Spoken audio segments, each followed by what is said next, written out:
and Kerry Flying August to do the mayor and the deputy mayor elections. And Kerry, thanks for making the time to do this. You've been doing it for a couple of years now, and truly appreciate it. So it is, and open and transparent to this council. That's why you're here.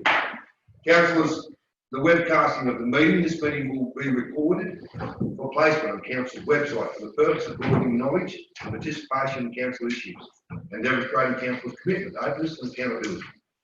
All speakers must ensure their comments are relevant to the issues at hand and to refrain from making personal comments or criticism or mentioning any private information.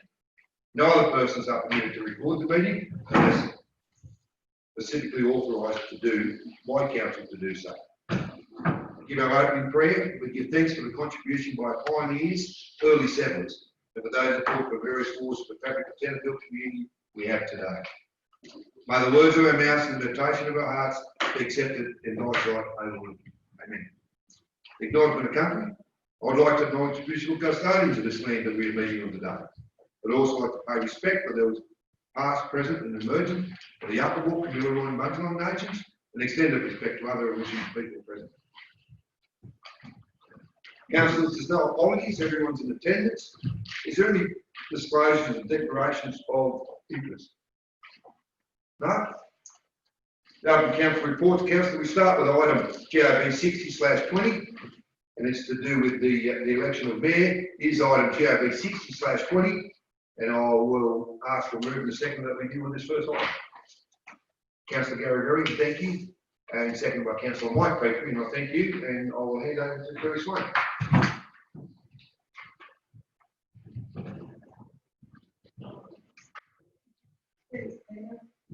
So we'll start with the mayoral election.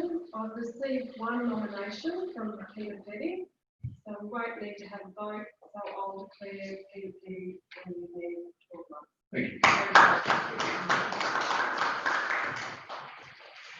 And moving on to the deputy. I'll do this. Councillors, we will apologise. Kerry, page 11. It is item GRB 61/20, the election of deputy mayor 2020 to 21. Could I move in a second to deal with this item, please? Councillor Berry, thank you. As a mover and seconded by Councillor Bob Roden, and I thank you. All in favour? And Kerry, and I apologise. So in relation to deputy mayor, I've received one nomination from Greg Sawyer, so there's no need for a vote. I declare Greg Sawyer the deputy mayor. Congratulations. Maybe I be excused. You certainly. Thanks, Kerry. Thank you, Kerry. Thank you. Councillors, in the first part of our business paper, page 17, the item GRB 62/20, the scheduled council meetings for 2/20–2/21. So I'm moving a second to deal with this item, please. Councillor Greg Sawyer, thank you. Second by Councillor Bronwyn Petrie. Thank you. All in favour? Again, Kerry. So I hand over to our CE to present this report. Through Mr. Mayor.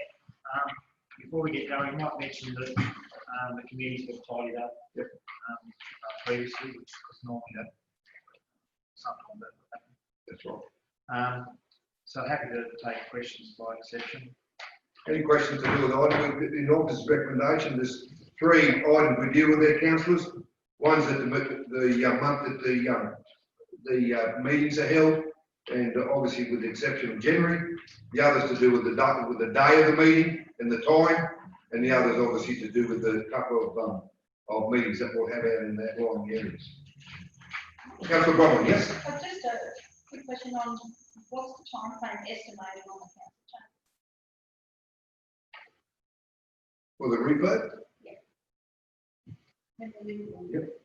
So, our current deadline is November, notwithstanding any other COVID issues. So that's when we're so fingers crossed. Definitely, well, it's definitely. Yes, I don't know. Potentially, as I said, definitely next year we'll be on the normal schedule. All my fingers and toes are crossed. But as I said, hopefully we'll be in the December. On future COVID supply issues. thanks, Scott. Any other questions to do with the report, councillors? Councillor Berry, yes? With the meetings outside the mayor, Yeah. for the Torrington and Drake for next year. Yeah. And if we've got this COVID and we can't attend to one for Torrington, I just wonder if we should move that one forward.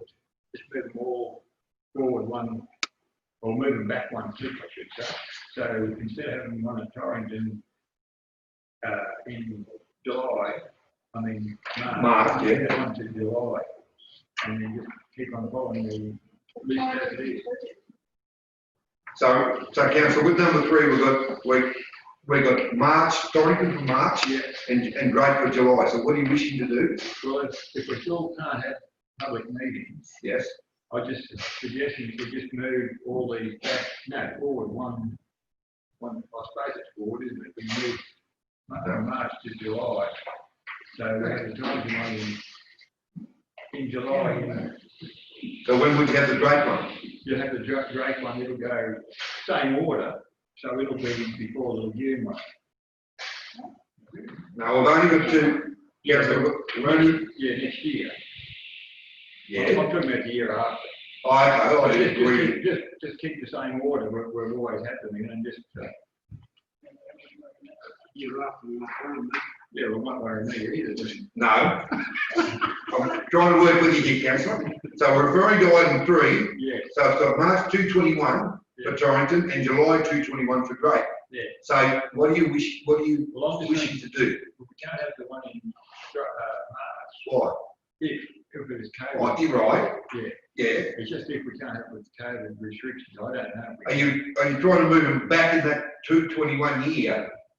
Is that what you're referring to? Yeah, I was keeping Torrington, but I'm putting it in July, and then the Drake one, it'll go into in the next, whether we do it in 22, Right. and so on. Keeping the same order. I think it should work out when it happens. Well, councillor, I'll take it as an amendment because it is an officer's recommendation. So you wish to move an amendment along them lines? Yeah, that's only if we can't have it, so I'll move that we can't have these things because of COVID restrictions, we have the Torrington one in July. Can I, before we go there, I'll ask, before you move, I'll take that as an amendment. I won't ask for a second just now. To do with Mr. C, I'll come to you, boss.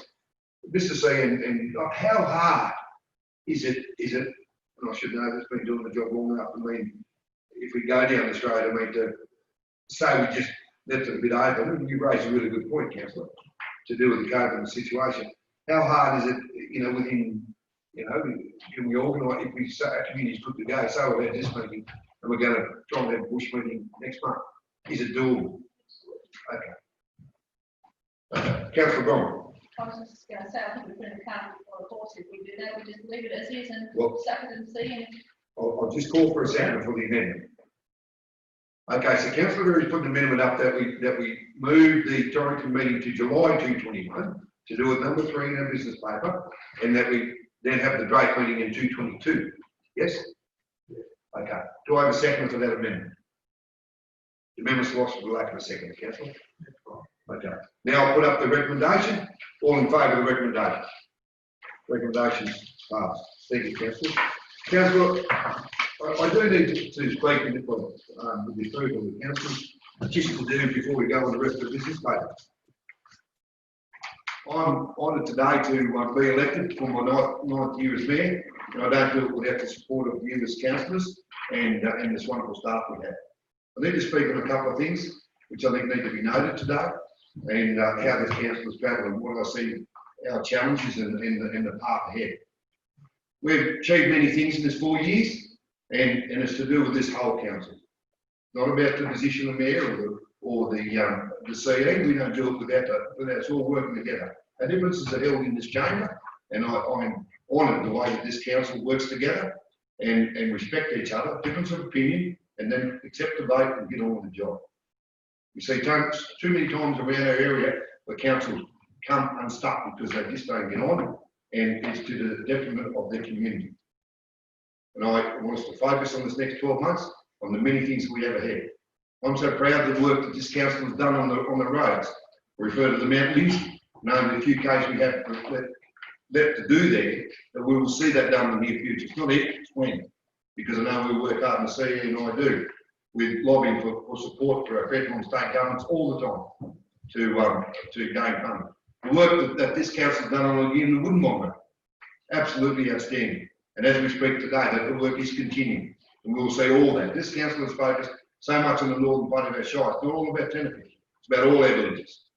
I know in time that we'll see the Brookston Highway put back as a highway, not as Brookston Way, where it should be. In this council, we will see that. So I stand proud today about that. I stand proud today with the health we have in this area. Our hospital has had many challenges, and we, to be on the committee, the health committee with Deputy Mayor Sawyer, and to support the manager there, we want the best facility we can for our health services in this area. And I know it hasn't been good, but we should work all the time to make sure that we give them the full support they need, that hospital is staffed in the way it needs to be, and we take on those challenges as a council. I see that tourism is a great growth in this area, and the way this council has been supporting, not only in tourism just in the town itself, but in the whole shire. And I commend the councillors who have been involved in that process, especially to do with the interest in the mountain biking that's going on at the moment, as we should do as a council. To Councillor Sawyer, as my deputy, and been there for a few years now, I thank you for your support. It's been much appreciated, Greg, and I always know that I have good support from you. The little notice I give you to deputise sometimes, I know it's not easy, but you've never knocked me back, and I really appreciate it. I look forward to the next 12 months, and I congratulate you on your re-election.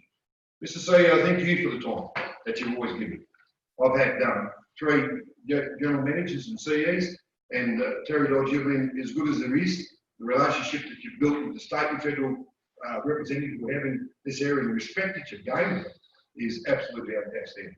And right across the board, the involvement you've had with country mayors and the respect you've gained there, I commend you. And I wish you well in your future with that council, because it means everything. Lorraine, we go into our 9th year, you and I wouldn't do anything without you, my friend. You've been such a great help to me, and you're like my right hand. And sometimes you think way ahead of me, you frighten me sometimes, where I should be and what I should be doing. So I commend you and thank you very much, because it doesn't go without notice. We've been crossing dry gullies and had some tough times together with this council over 9 years, but something I always think of. I pinch myself every day, because when I first took this gig on and sat in the room, being the first day, I said, what have you done? And then I talked to myself again, and I said, come on, get on with the job. But I've always had that support of staff, and it's the staff that I support all the time. So it is, because I don't do it without the staff. I don't make any decisions. Decisions I make is what this council makes. And that's what we do. We go forward together. So I do thank you for the time that I've been doing this job. And it's something that I cherish and I'm honoured to do all the time. And the open relationship we have with all the councillors, that's one thing that I really respect. So thank you very much. Councillor, we move on to in our business paper. 2. There we go. So item MIN 12/20, confirmation of previous minutes. I've moved and seconded of someone who was in attendance at the meeting that they are true and correct record. Councillor Michael Peake, you take as a mover. Second, please. Councillor Brian Murray, I thank you. Anything from those minutes to be discussed, councillors? No? All happy to move that they are true and correct record? All in favour? Again? Carry. Thank you. Councillors, page 28. Item COM 21/20. An update grant funding national bushfire. I apologise. Oh, there my go. That backs up what I said before. Just excited. It's all good. Right, I apologise, councillors. We do have 4 items in our confidential agenda tonight. We move in a second that we deal with those items in confidential. Councillor Sawyer, thank you. Second by Councillor Bromwell, thank you. All in favour? Again, carry. Thank you, and I apologise. Now we go on to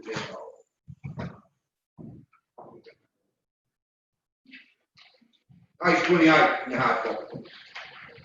Item COM 21/20.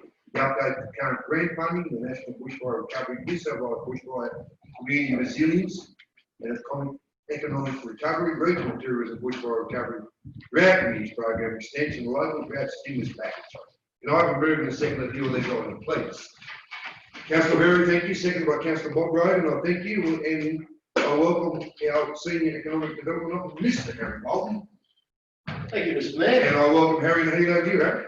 Thank you very much, Mr. Mayor, and good morning, councillors. And congratulations, Mr. Mayor, on being reappointed. Very good. Councillors, you have the report in front of you. This report, the purpose of this report is to provide an update on all grant funding as per Council Resolution 2040 in regards to the proposed projects for grant funding as recommended by Council in February 2020. Offer's recommendation is there. Council endorses and adopt the proposed funding action plan as per the attachment to this report. Any amendments? The background is there, and I'm sure you've all read that, Council, so I won't go through it. I won't read the whole lot, but just to highlight, the total of 35 projects were allocated funding from the National Bushfire Recovery Grant. These projects were shared amongst Untitled Chapter Council, progress associations, community groups, and targeted tourism stimulus opportunities. Bushfire community resilience funding was allocated to 16 projects being shared through the Shire for improvement on buildings and community-run events and workshops. The community program extension was discussed by Council due to project change in March 2020. This was due to Council approved project not fitting the guidelines within the grant body. Regional Tourism Bushfire Recovery Grant was problematic as the funding for this grant was not guaranteed. The report was presented to June 2020 Council ordinary meeting to decide which project out of the initial 10 ventures would be selected as our most important project to receive funding for art installation along Tentacle Creek. It's applied for and successfully received $145,000, which we received notification on just recently. The body of the report, Council's funding programs have been shared through eligible projects, activities throughout the Shire, directly relating to community groups to restore and preserve historical buildings throughout the Shire while providing places of interest to tourists throughout our region. The benefits that will be delivered as a result of these funding received includes increased trade for local businesses, improved community connectivity, service and community resilience resulting from enhanced facilities. There will also be an indirect impact to attracting visitors to our region, and these things are all coming to fruition. Tentacle Shire, being located along the Queensland and New South Wales border, of course, has placed some pressure on us and on travel limitations due to COVID-19 pandemic and restrictions being implemented. Some groups are experiencing delays or difficulties in obtaining components or complete their projects. And of course, obviously having access to enough trades people to complete tasks and what have you is also important. Proposed funding action plan attached to the report provided an update list on the 4 grants: National Bushfire Recovery Grant, New South Wales Bushfire Community Resilience and Economic Recovery Fund, Regional Tourism Bushfire Recovery and Drought Community Program Extension. And a recommendation has been placed beside each project to make it easier for these groups. Projects that are unable to meet the current deadline, it is proposed that the funding be allocated as a contribution towards an event activity that can be concluded within the allocated timeframes to meet the original purpose of the funding allocation. This will allow for some flexibility regarding any possible delays and restrictions regarding social gatherings, travel and purchase of materials and provision of trades to complete projects. The tourism stimulus package, both council control and community control aspects of the funding, is experiencing difficulties in completing campaigns, with some even having to be cancelled due to COVID-19 pandemic and resulting restrictions. In these uncertain times, many activities and campaigns planned are dependent upon the easing restrictions, and I'm pleased to say that some of those easing restrictions we've seen over the last 24 hours, councillors, and that will have a positive effect on those activities. So, councillors, we go to the actual attachment 1, if I may, and here. Thank you. Read my hard copy, Harry? No, sorry, I've got it. Thank you. So Progress Association, so the top one, $100,000 due to the COVID-19 restriction. Progress Association, $10,000 each, so that money has been distributed. And Council, I can give you a quick update. So Most of these projects are either, some are complete and some and others are well on the way.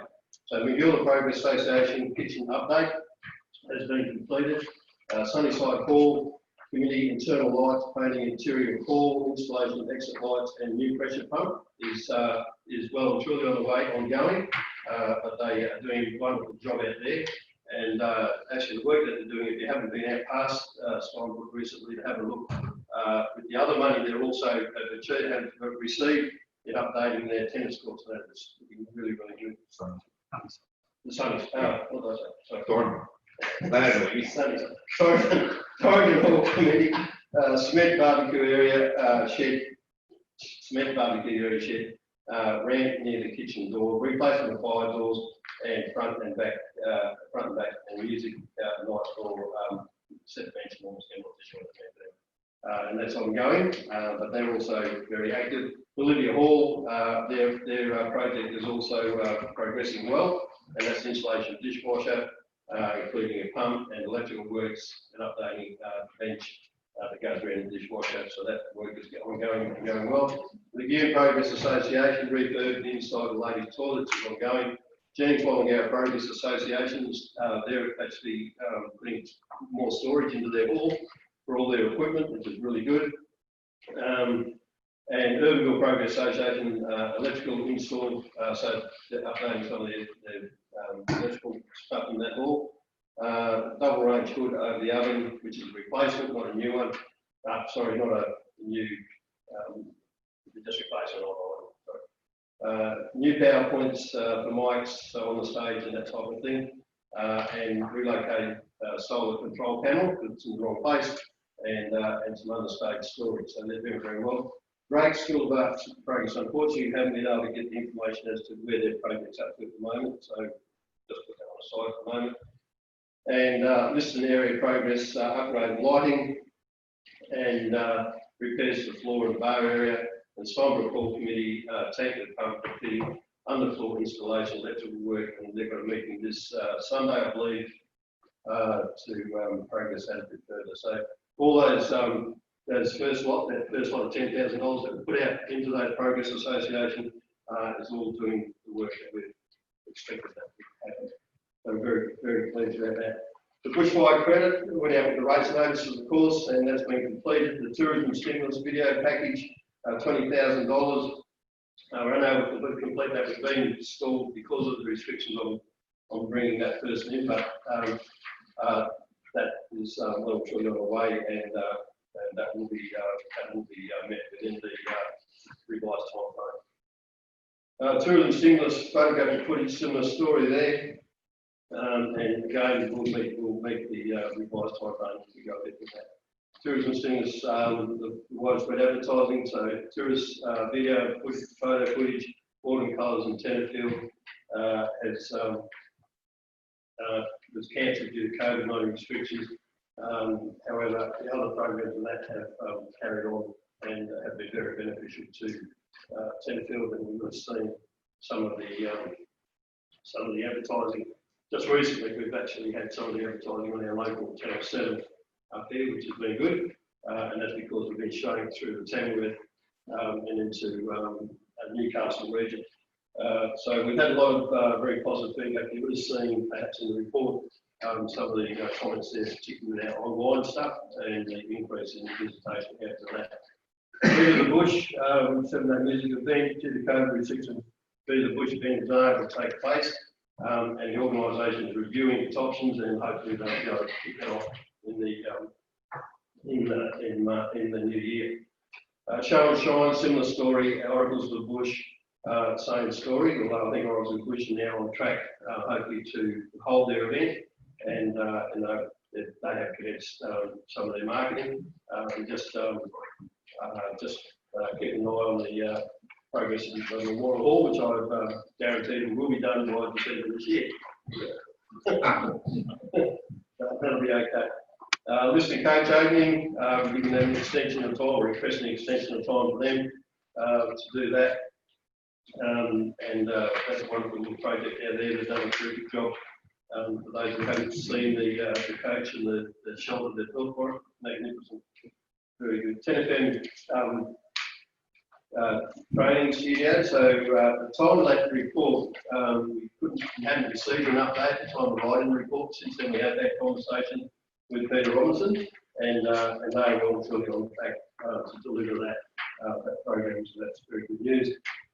Technical pistol club requesting extension, archery club, and physiculture. So Friends of the School of Arts National Trust 75-year anniversary. Whilst we're giving them an extension of time, they are actually on track. They have developed some really some wonderful stuff for the School of Arts for that 75th anniversary through the assistant Peter Harris and David. They just discovered. Anyway, they're doing a great job, and David Higgins, sorry, they're doing a great job there and putting that project together. Wild Wonders photographic competition is still being worked on by the Show Society, and they, I think they're getting closer to getting that one off the ground, which will be good. Tenterfield Railway Station repaint. I know they've engaged the painter, and I think he's probably started his work now. I can get a chance to get up there and talk to them. The Tenterfield Railway Station celebration 100-year anniversary of Australia's first email delivery was a very good event, very successful. So that was the phase one of that progress. So we actually had the day. We've had quite a lot of footage on that. Peter Harris has put together a wonderful little doco, which can be viewed at the School of Arts and will be viewed in the future. And then we're moving forward with that particular project with the extra funding, and they're setting up a bit of tourism aspect of that to create a trail, like a mail trail from Lismore Casino and then up the range to Tenterfield. So that's quite exciting. And what's happening in that one? As you can see there, the Tenterfield station, that's the homestead. Repairs there, the scope of work has been designed, and there is an extension needed on that for obvious reasons with tradespeople and the like, that the project is in hand. Tenterfield Post Office clock, the chime repair and brochure production has been, the chime repair has been completed, and it's fantastic, and it's chiming exactly, it's on time, it's coordinated with Grand Clean Time. How's that? Pretty amazing, isn't it? And the clock is working extremely well, so it's extremely accurate. And the brochures, that work on the brochures at the moment.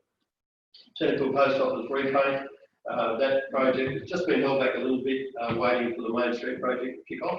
We're going to coordinate the two together, and so they're certainly working, and that won't be too far off beginning, as we've just received advice the other day that extra money for the Main Street is now coming our way, so the project is set start.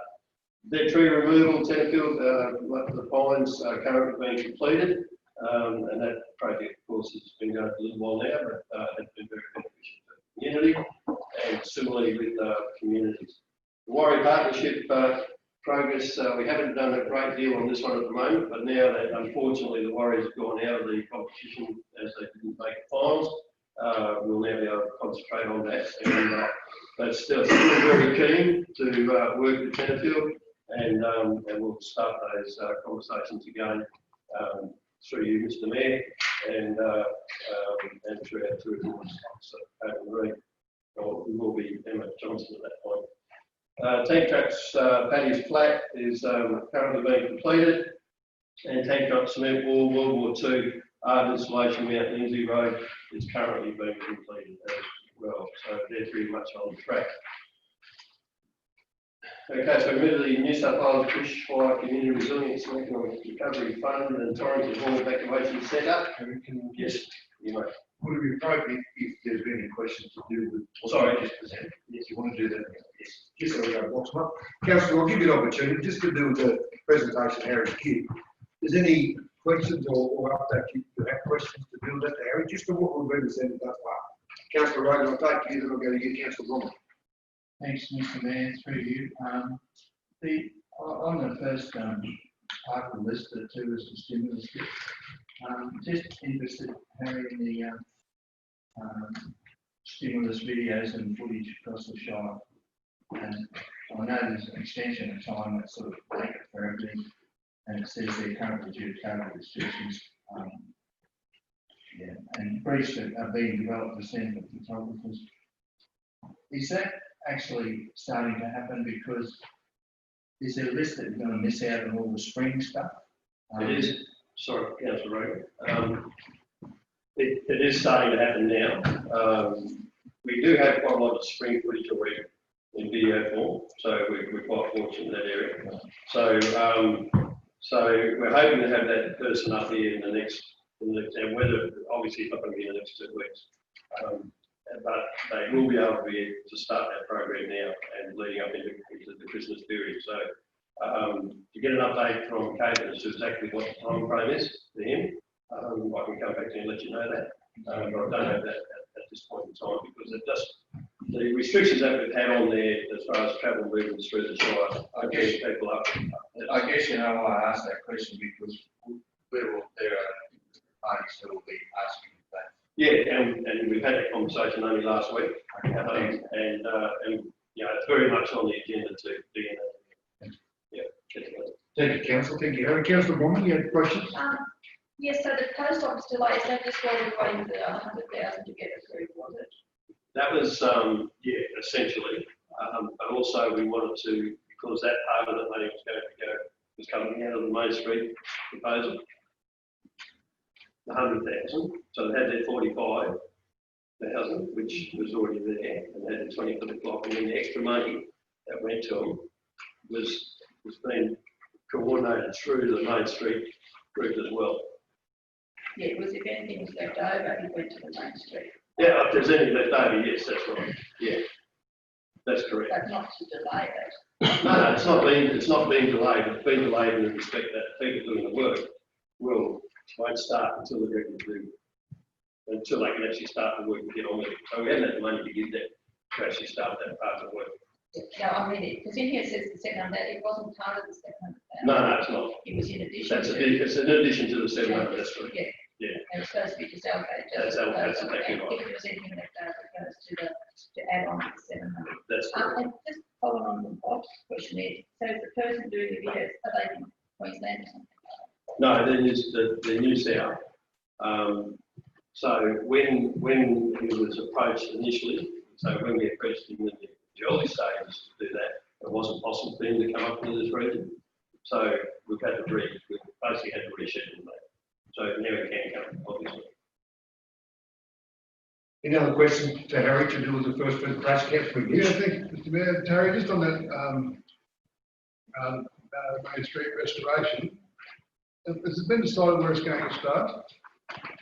I've got a meeting on Friday, council meeting. Where it's actually going to start at this point in time, I personally don't think. Councillor Sawyer, did you want to comment? Yeah, at the regular fortnightly meeting, because we're meeting fortnightly now. Yep. It was determined that Robert Perry, myself, Peter Reid and Dee Hawkins, who's another locally based architect, will sit down within the next 2 weeks and identify the first two sections out of the applications we've received that will be chosen to move forward. Thank you, Councillor Sawyer. We've got almost 50 applications of interest. Wow, that's great. 50 different buildings. Any other questions to Harry? Harry, just two real quickly before we move on. I apologise for the brochures supposed to be the child repair brochures may need to be extended. So the brochures are about the post office? About the actual clock itself. Oh, okay. Okay, so the clock came later than you built the post office. So there's a bit of a story about who built the clock and where the mechanism that came from. Really. So there's a bit of history. Oh, good. That'll be good. So that brochure will be shared. So they'll have that. It will be in the post office, but it'll also be through the extent. And just with the 10 coats of Paddy Float, which I think is great. What's actually happening there? Tomato Anderson will be able to give you a bit more background on that. Right. Well, yeah, probably if you can, please. So Jeff from Yes. the Heritage Committee been doing that, and they've been getting a set of interpretive panels and so on. Oh, okay. Worked up. Yep. But I think they have to see if they can get permission to put them out of the place zone in an area and have it 50 area. Oh, okay. with that one. But just on the clock brochure, Harry, if I may, the idea of the brochure wasn't just about the clock, it was also about the post office itself and the fact it has 2 residences. It was never designed that funding was not just to be about the clock. It was about the actual post office and its significance as what was in a, what do you call it, a custom area, and the fact that there were 2 residences, with the Queensland and the New South Wales postmaster, and it was that funding was never just about the clock. It is actually about the post office, which includes the clock. In the funding, it does say it calls the funding, initial load of funding is given to the repair of the clock and then develop a brochure. And sorry, I agree with what you're saying, and the brochure would take in the whole post office, but the funding was actually tied to the clock when it went in. So that's 20,000, 15 for the clock repair and 5 for the development of the brochure. So it was tied to the clock repair, but when they do the brochure, of course, it will include the whole history of the post office. Yeah, well, sorry, it was actually tied to the post office in that it was $16,000 for the clock, and the remaining money, just to make it an even bigger, we said throw in an extra 4,000 to get a brochure about that post office because it is such an interesting history. It was not actually tied to the clock, else we would have put a separate. We should have then put a separate $4,000 branding. So if we can just make sure that brochure is actually. It will cover the whole post office. Yeah, and there's a really good photo in that airmail thing. Because part of it was part of that first email, official email, and there's a picture there of the Queensland people protesting outside wanting to get back across the border in front of that post office. In 1990. 1990, yeah, or 20. Whatever. Thank you, councillor. Right, councillors, we'll move on, Harry, to the on page 36 in our property bushfire community resilience and economic recovery fund. And thank you for taking the question. That's fine.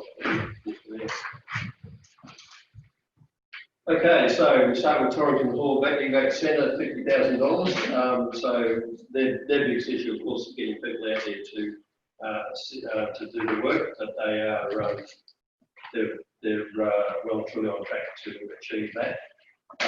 So the extension times are really just, and we have already had the conversation with the funding bodies to say, you know, is this appropriate, and they're quite happy for this to happen. So the cultural burning workshops in partnership with Victor Stephenson, Moonbeam, has a completed tick next to it. There is still a little bit more work to be done there, which council are undertaken to do. That was going to be completed last night, but unfortunately it rained. So that will be completed over the next week or so, I would imagine. Drought Bushfire Concert, obviously we've requested an extension there because of COVID and the restrictions we have on concerts. Very difficult to put that together and make it actually worthwhile. So rather than just waste $10,000 and do nothing, we're going to hold that back as long as we can so we can have a proper event. Economic recovery initiatives, the 45,000 with the business chamber, that program is now underway, and they've put together some pretty good stuff for the local businesses by way of online training, and they're having a very good response to that. And it's really about engaging businesses online and having a better presence than what we have at the moment. And that one is working in conjunction with our centre as well, so there's a bit of combination of stuff there. Community events, workshops, training, great. Change the scope to include so essentially with that one, Drake wanted to do some more, or wanting to do something that's more practical than what they were looking at. So at the moment they're still coming to some terms as to what it is that they wish to achieve with that particular funding.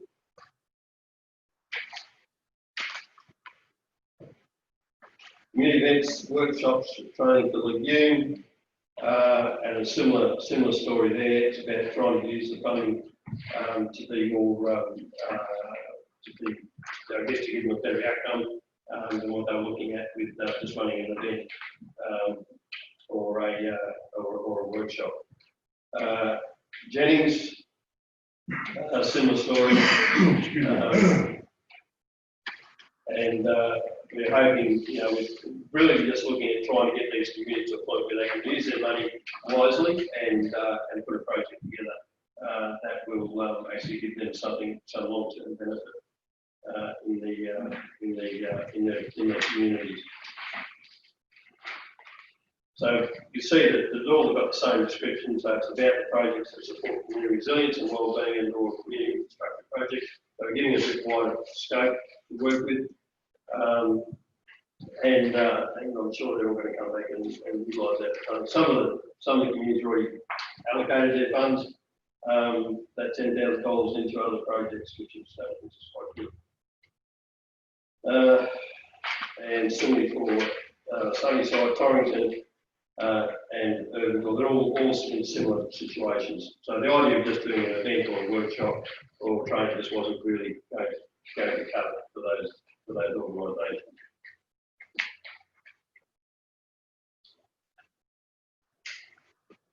And so with the training, what we are doing with the Tenfield event is actually putting that money into training to assist our tourism organisations in town and to be better prepared as they come out of the COVID. Art installation Tenfield Creek has $145,000 and we have just received the executed deed, and so we can now progress that project. Harry, you have to take questions just for that last one you've done. Yeah, well, So councillors, if there's any questions just for this last presentation, from page 36 to 41. Harry, Councillor Bromwell, yes? Harry, what's the training for the tourism? so the total is 45,000 and we have 25. Yeah, 25. So they've gone into some partnership there to put training together for local businesses. So there's been a lot of emphasis of requests that we went out with a survey on all the businesses to see what it was that they would like to see happen with this money as far as engaging them. And so they come back, we gave them some options as to what we could provide, and that's what they've come back with what it was that they would like to see. So Chambers come back with an option for business engagement and tourism, and so we've married those two together. So we're working in partnership, and the tourism, the Chamber's also committed funds towards the Chamber for members of the Chamber, or not members of the community, to better engage with the Chamber. So that's basically where we're at the moment. So that training, What sort of training? it'll be online training, so it'll be focused more about their presence online and how they're working as a business. So how to do the social media. yeah, and I guess the problem we have is a lot of people have websites and all the rest, but they're not active enough in the point that, so some of our businesses have a great website and they show their product, but if you go and buy the product, you can't, they can't sell to you online. They haven't got that capability there. So it's about educating and teaching people about how to do that, but it's also about how they can expand their reach in not just our community, but much wider, and give them a great presence. So that's really what the focus is. It's about really, thinking that things such as bushfires, droughts, and pandemics are impacting on small businesses in our communities more and more. The ability to be able to work online and get the message out is becoming increasingly more important. So that's where the focus is at the moment. The second one was with the cultural learning workshops. The 5, 6 guys were talking about coming back in autumn with hopefully they're able to attend with no COVID restriction. So 20,000 wasn't fully used in those 2 days. I don't know I haven't seen what the actual usage is. We've asked Helen to give us that breakdown. At this stage, I haven't. Yeah, because we had the amount to cover his like plane fares and all that kind of stuff. So, So we have asked for a summary of those expenses, but at this point, I haven't seen it. Other questions to Harry to do with this current presentation? Okay, Harry will move on to page 42, which is about community program extension. You wish to speak to that? Thank you, Mr. Mayor. This is that page. You're right, mate. Okay, the Mayoral Community Program Extension, money guaranteed by application to meet the criteria. Okay, so these are pretty exciting projects now. Now that we've actually received the funding, which is good. So the restoration work of Wilson's Downfall Cemetery, we've got an extension of time requested there because it's taken so long to actually get the funding back to us. So obviously we went outside we're going to go outside the initial time frame. So we're extending for that reason. That's the same with all these. The economic and social resilience through cultural tourism recovery stage 1 10 for Rouse and High Street. Similar story, $700,000, and that's we've requested an extension of time because there's no way we can meet the time frame of December. That was October actually that was initially set. The painting of the post office, again, similar story, and revitalisation of Drake Village Resource Centre, which we will now be able to progress. And of course, the Shire signs, we request an extension of time there. Now we've got funding for that project can actually carry on. Shire signs are the big signs? They are the entry, welcome to Tenterfield Shire signs, so the old round ones are Right. replaced Okay. with signs that are the same, in the same style as the villages. Apologise to you. I think that the June 221 so a good extension, at least it does give the whole way through the job. Yeah, and that's we've already had that conversation with the funding body, and they're quite happy that we can do that. Harry, you have to take questions. Sure. You last little bit. Mr. Seager. Through you, Mr. Mayor, the entry signs to the Shire are in the same flavour. I'm not an artist, I'm sure that's not the right word to use, but they're in the same flavour as all the village signs, with the exception they can't be specific because it's the whole Shire. Yeah. They can't say, welcome to Tenterfield, and have a picture of the post office or something like that, because each village has got its own fingerprint.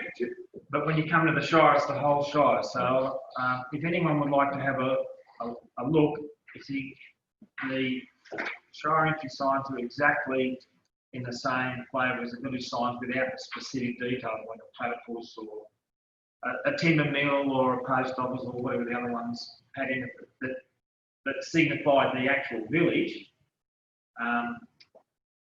Kylie would have a picture of that would be able to show councillors if they'd like to have a look at it after the meeting.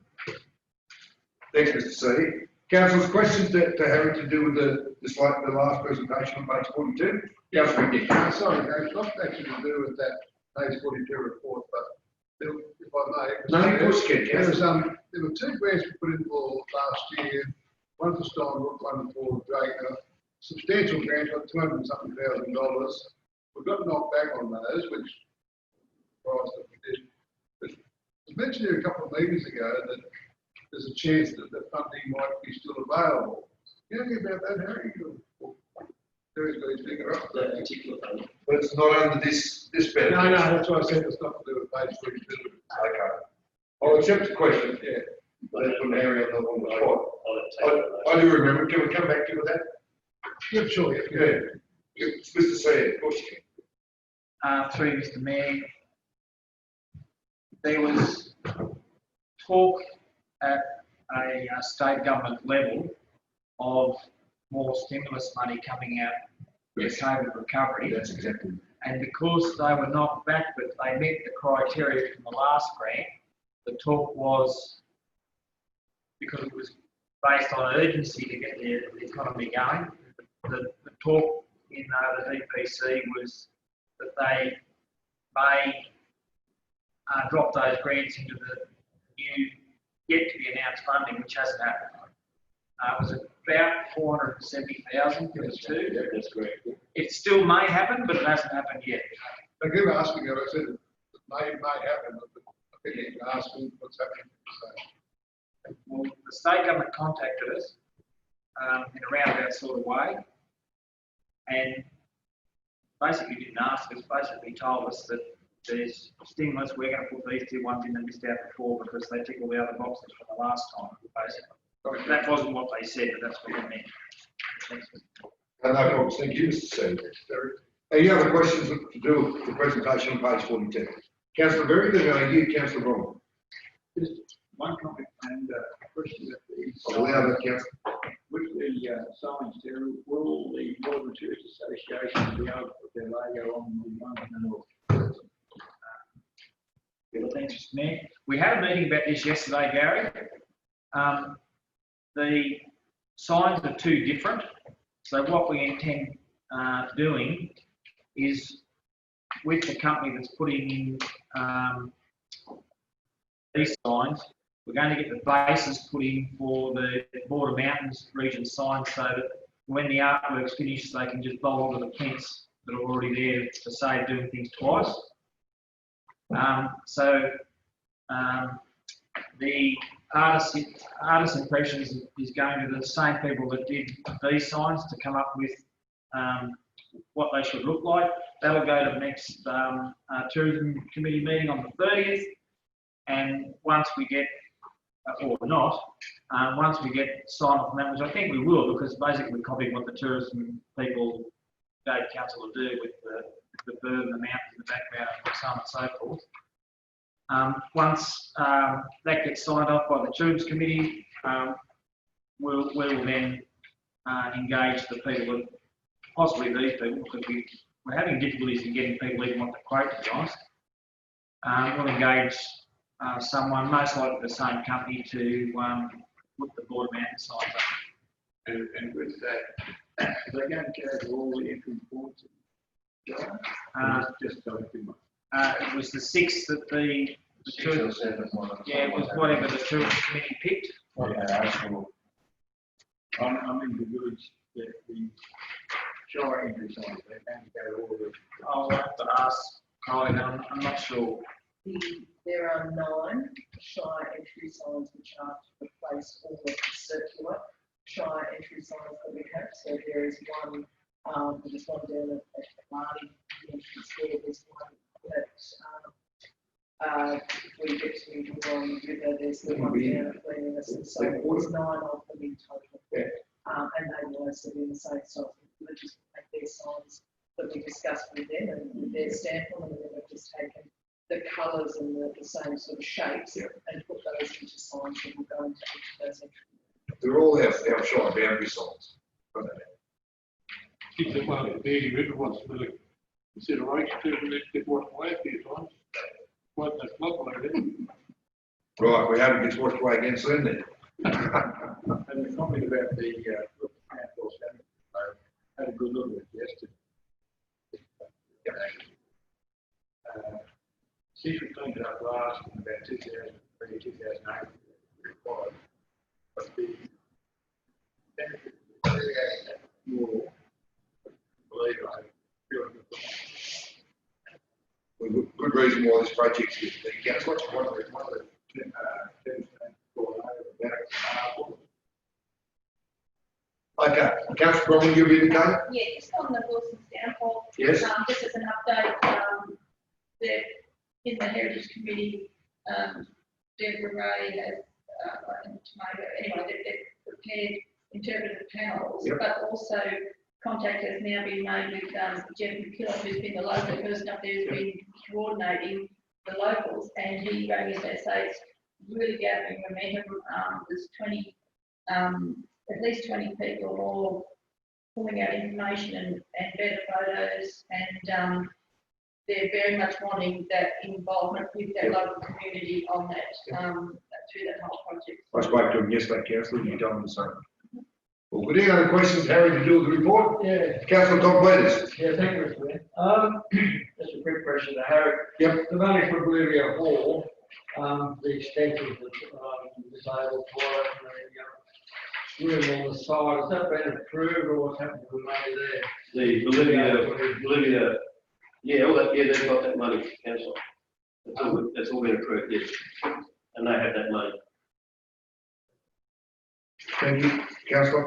Any other questions, Harry? There's no other questions to Harry. Councillors, those 2 reports, they're there.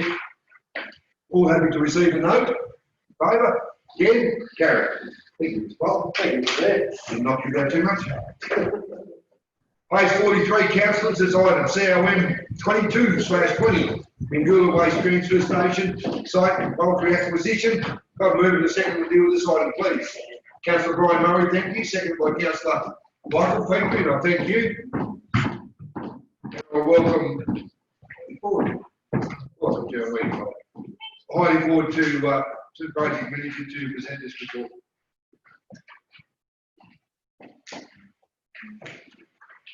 Morning, councillors. Congratulations, Mr Mayor and Deputy Mayor, on your reappointment. So today we're talking about the Mayoral Waste Transfer Station site and compulsory acquisition. The purpose of this report is to seek council approval to compulsory acquire lot 7013 and the western portion of the subdivided lot 7018 1075621 for the purpose of constructing the Mayoral Waste Transfer Station. Council also need to acknowledge the road that traverses through lot 7013 in DP 1075621. I won't repeat any numbers again, that's it for this one. Absolutely. Known as Springfield Road for the dedication of a public road. So there's been a waste management strategy, and Mingoola is a bulk bin residential collection service. The only waste that is still in operation. So the consultation occurred between the community and it's been ongoing since 2007 with the Mingoola Progress Society providing a fair bit of input to that. Crown Land has advised that we need to compulsory acquire the site. And it's the only method that we can use to acquire the land. The eastern portion of the lot 7013 is sufficient in the size for the whole of the development, and it has quite a heavy sloping geography as well. Therefore, part of the lot of 7018 adjacent is also required for the development. So therefore, we're going to look at subdividing the lot 7018 while we use the whole of the lot 7013 will require that whole lot. So you can see on the site plans, pictures in the report. The red outlined portion there shows the proposed site, and the blue shows the Springfield Road that's traversing through that lot that will need to address as well. So Crown Land and Local Land Registry have advised that Springfield Road is not currently identified as a dedicated public road managed by council. Hence, we'll need to look at surveying that as part of this project to enable access maintenance of that site access road. So the council implications, the community consultation has been going on in 2016 and continues. We've got some financial considerations. There's the administration costs of compulsory acquisition. There's surveying costs that will need to be incurred in relation to the boundaries and also the portion of the Springfield Road. There's compensation that may be payable to identified parties in the future. There's also ongoing cost to council once the land becomes rateable through the classification of operational land. And there'll also be costs associated with the actual development and construction. The waste transfer station will be part of council's asset register, and the legal and risk items identified are, if we don't successfully acquire the lot, a new site will need to be identified, but this site's deemed to be the best that's been identified at this point. We could have compensation payouts but we can't determine that until the acquisition process is complete. And there is the risk of maybe title and Aboriginal heritage compensation, as exists with all Crown land. And that's, we have done some searches on that, and there's been advice that there's nothing at this point. So that's the overall where we stand with the report. We have a list of recommendations. Would you like me to read through them? We're reading them. What I'll do. So, councillors, any questions to Heidi to do with the report? Yeah. Councillor Tom Peters, and then I'll go to you. You're indicating Councillor Bromley? Yes. Yeah, I'll go to you. Councillor Berry, then you, Councillor Bromley. Councillor Peters. Thanks, Mr. Mayor. I've had a few inquiries about the site. Yep. For a start, we're going to have to remove quite a few trees out of a reasonable area to put a place station. What's wrong with the gravel pit that we looked at? You remember, Mr. Mayor? Yes, I do. What's wrong with that I site? do.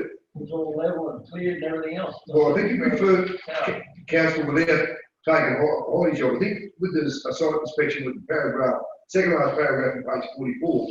And before I go on, I did speak with the Mayor of Inglewood, and I have utmost respect for him and appreciate his phone call the other night. But it's revealed that the original site that is proposed is forward due to a drainage diversion. So that's the conversation I'll be having with the Mayor down there. And work that way. But Ray's really good point, because when we looked at the date, it just seemed like the only site. But obviously the Bureau Council staff with the investigation that there's a few issues with it. And do you want to speak to that? Oh, I think Fiona, but Yep. yes, you're on the line. I would, Fiona, thank you. Thank you, Mr. Mayor, and through you, absolutely correct, it is in a drainage line. So given that we're putting the waste transfer station and a shop out there, we'll have infrastructure that goes with it. So it's best to have a drainage line. Thank It's you. also away from, it takes it further away from the neighbouring properties as well, very other issues that might occur. Because where we looked at time, and that's many years ago, James Report was still here then. It was right on the fence of the travel stock reserve there too. Councillor Peters, did you have any other questions? No, that's it. Okay. Councillor Berry. Part of mine was answered there, but there's also a drainage line going right through the middle of the proposed site. Are you referring to page 46, councillor? Well, if you look at the map, you can actually see the drainage line going straight through. Yeah, we're on page 46 with the area marked in red. Yeah, straight through the centre, there's a drainage line going. Is that a drainage or is it a Kent route back? No, the drainage line. Yeah. It's through you. It's been inspected by our engineering staff and seen the most appropriate. So I don't know that might be a track. I haven't identified any drainage line through there of this particular plan. And our manager of water and waste might ask you just. I did go over to have a look at the site, and there'll be minimal tree clearing as well. The original site actually is a gully. The site we're choosing to put the transfer station on hasn't got any gullies or storm or anything there to the good side, so it could just be just some like that. I just thought it might have been cheaper to go and put it in the old gravel pit and just fix that so the drainage line wouldn't be going through it, but still.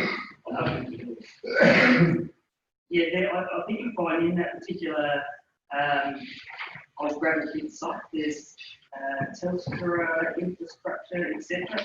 It's definitely not the most appropriate site for access. And just for the layout of the transfer station, it works well with the installation. And the final question, the owner, or I don't think answer this one. Is it really necessary to have a waste transfer station in the village and the population there? It was requested.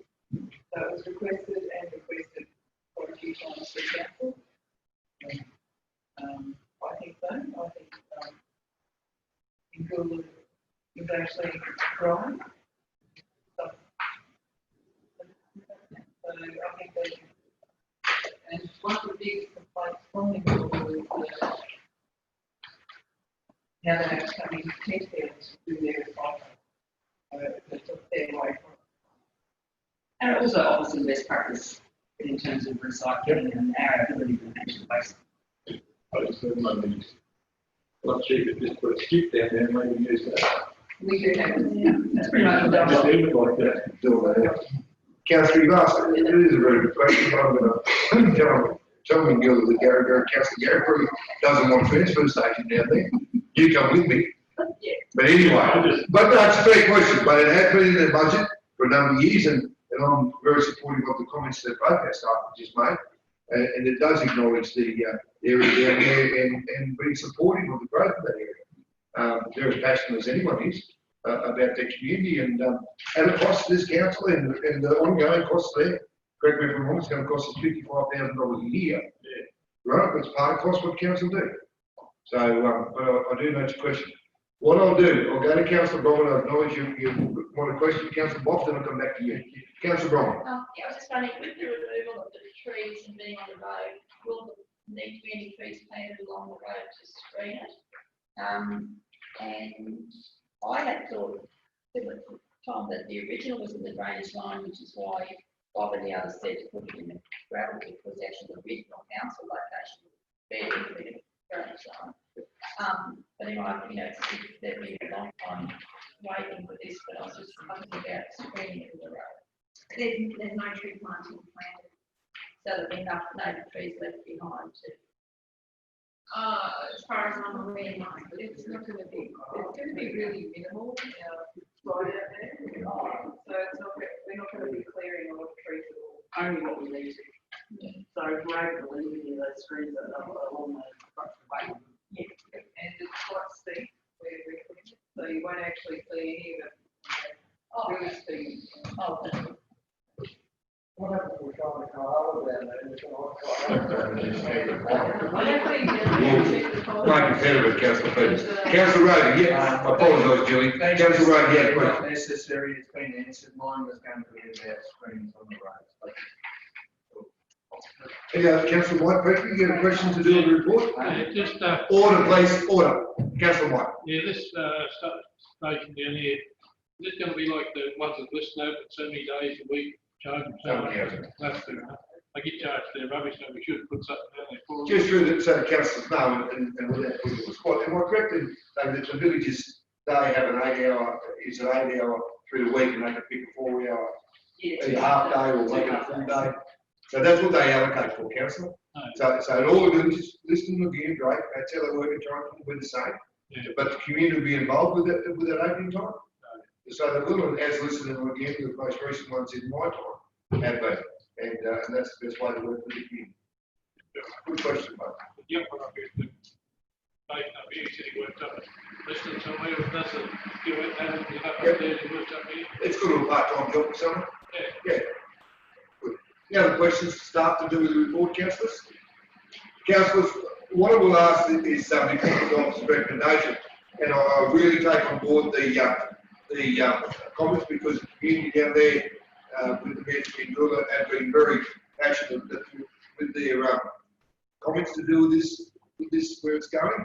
So we need to, I'm asking you to really be supportive of our staff. We've been explaining today why the site's been chosen, that there is issues with the other site, and that's basically where it's at.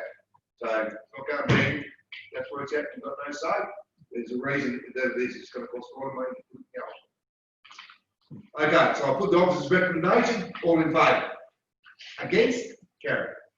Thanks, Lloyd. Page 63, councillors, in your hard copy, it's COM 23/20. It's a Mingoola Rural Fire Shed, it's all happened in Mingoola.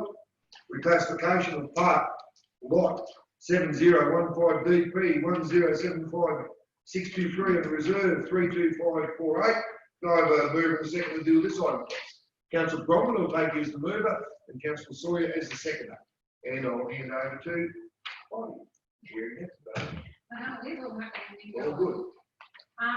So the purpose of this report is to provide council with the information required to resolve the reclassification of the site managed by council for the purposes of developing the RFS shed in Mingoola from community land to operational land. So after a series of site investigations for the proposed RFS shed development, a section of the TSR Reserve 235 or 8 was selected. And due for council to be appointed.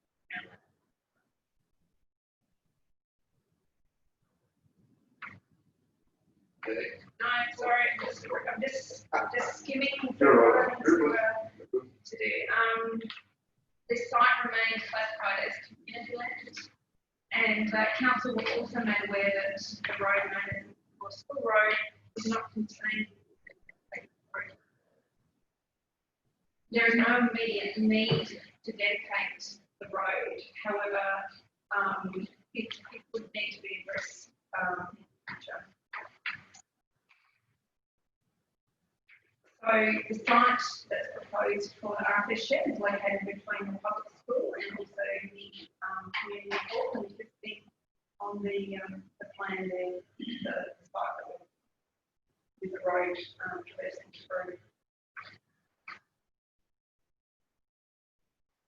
The Local Government Act states operational land is classified to facilitate carry out a council of its functional land, which may not be open to the general public.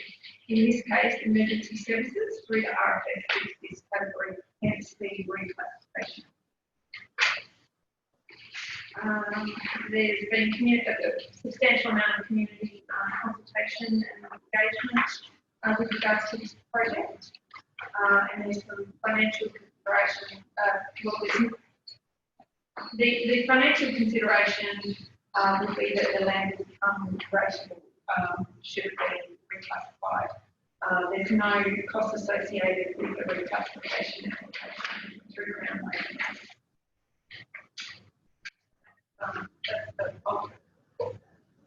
Thank you. Councillors, question to item to do with the report. You're indicating Councillor Bryan? Yeah.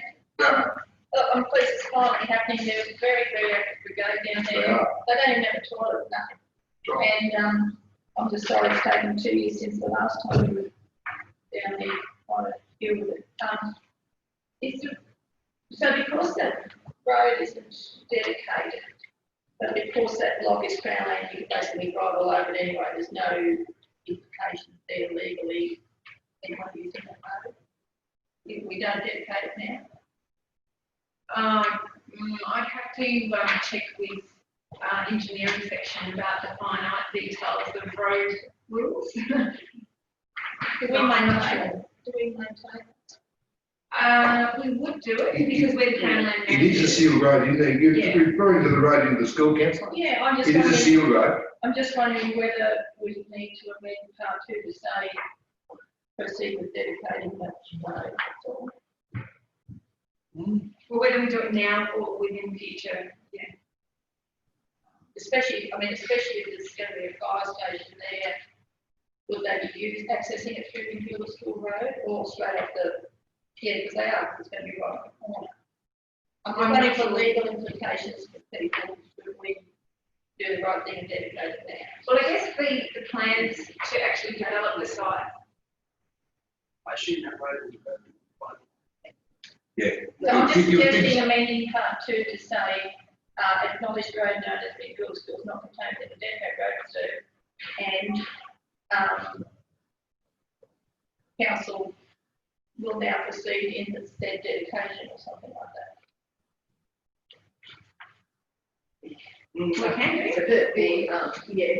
It's a slightly a different issue. It goes to what we've been talking about, some that volume roads that aren't currently in the dedicated road reserve. So at the moment, we'd be using that as an access, but not back to the road. But we talked about some 1/3 of our roads at this point in time are in those dedicated road reserve. So I don't see that's only I'm not an engineer, but I don't see that's urgent, but it does. I would like to bring back the report to council dollar value rather than just putting it in there, because obviously with the dedication we actually need to go and survey the road itself, undertake a separate round of consultation.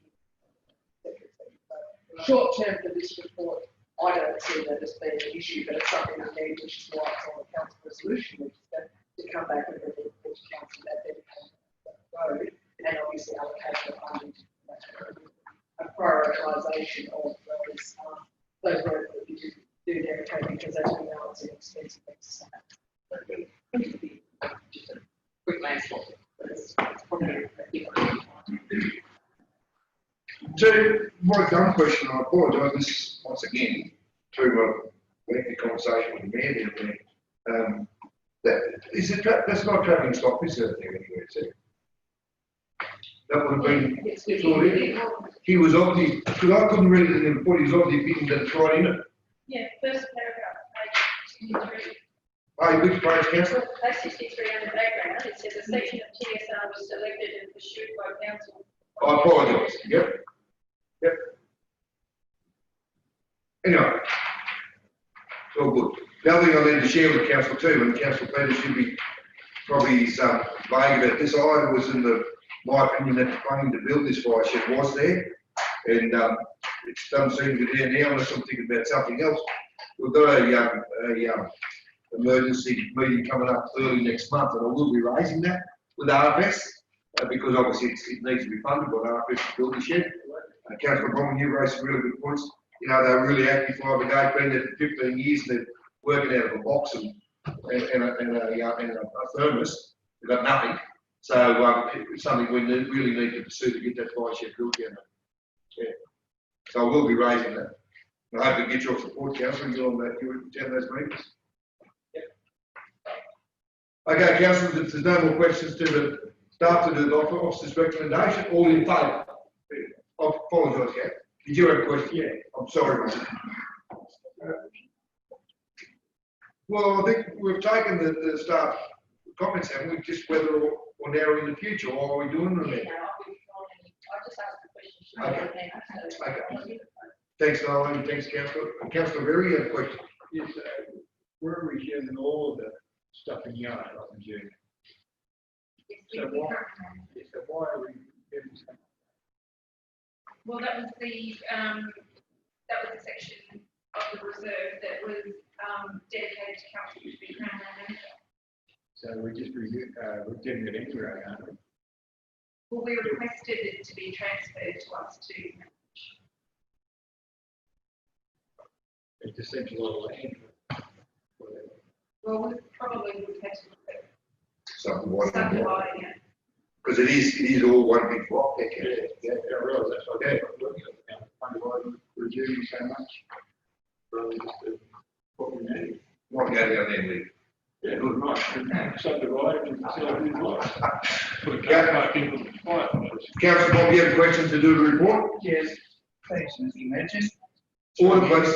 through you, following along with what Councillor Murray is sort of getting out there, is that land currently used by the community for any purpose legally?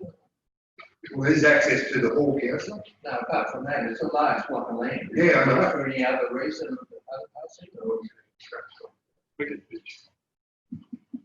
I don't imagine that it would be. no, I just wondering if there was any public use and it's converted to operational land, does that have an effect on? Fair question, councillor.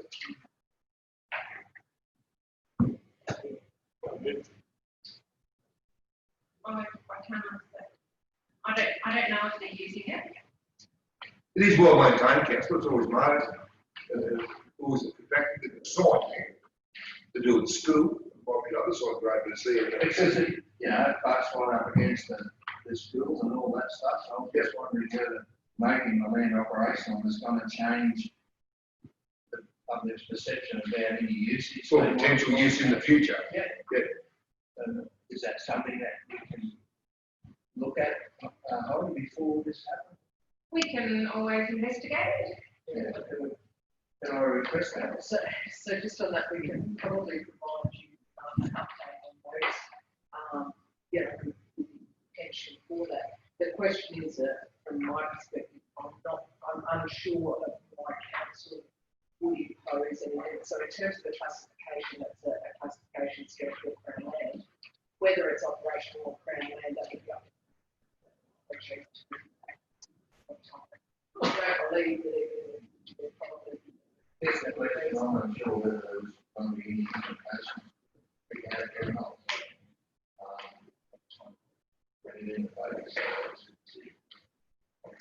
But it is Crown, because it says in that second paragraph on page 63 that down the bottom that I didn't read now.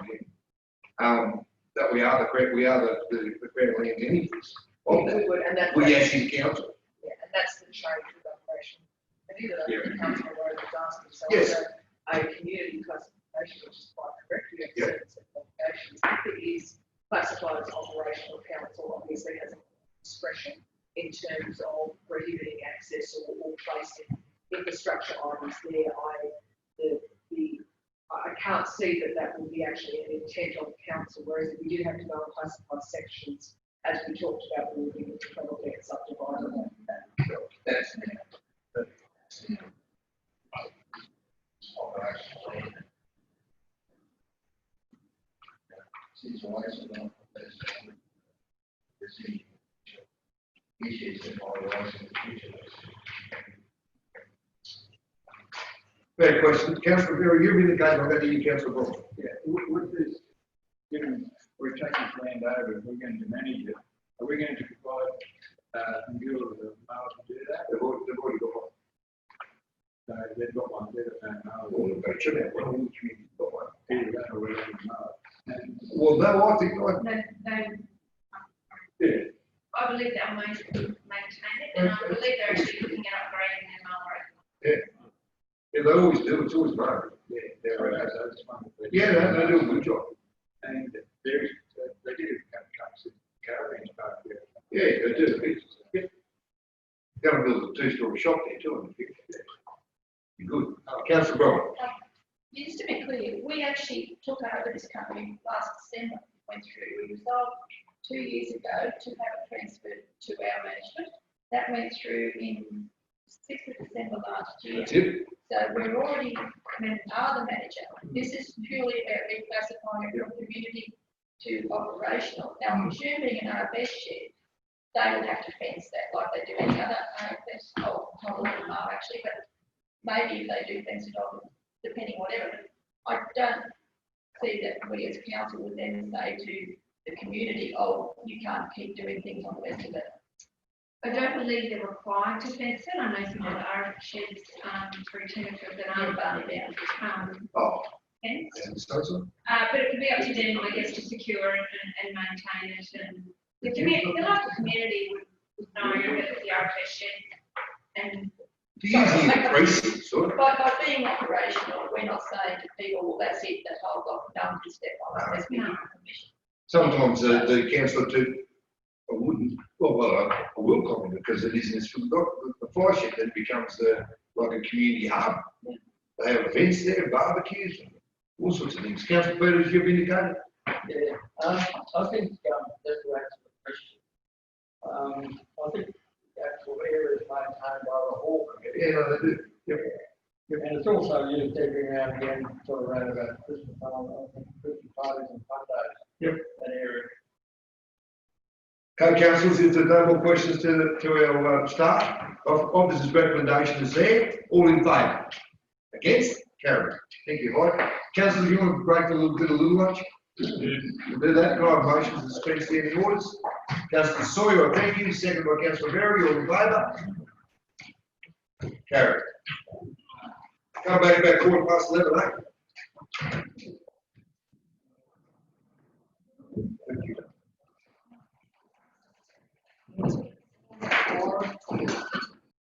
Councillors, I'll bring our meeting back to order. Can I have a motion? Order, please. Can I have a motion to resume standing orders, please? Councillor Murray, thank you. As a mover. Second, please. Councillor Sawyer, I thank you. All in favour? And carried. Just to note, councillors, thank you, now Christie. We're very kind to Christie and welcome Christie as always. This is a good work our council staff do with easing people into a role. No one's taking the rough edges off, as I can tell you.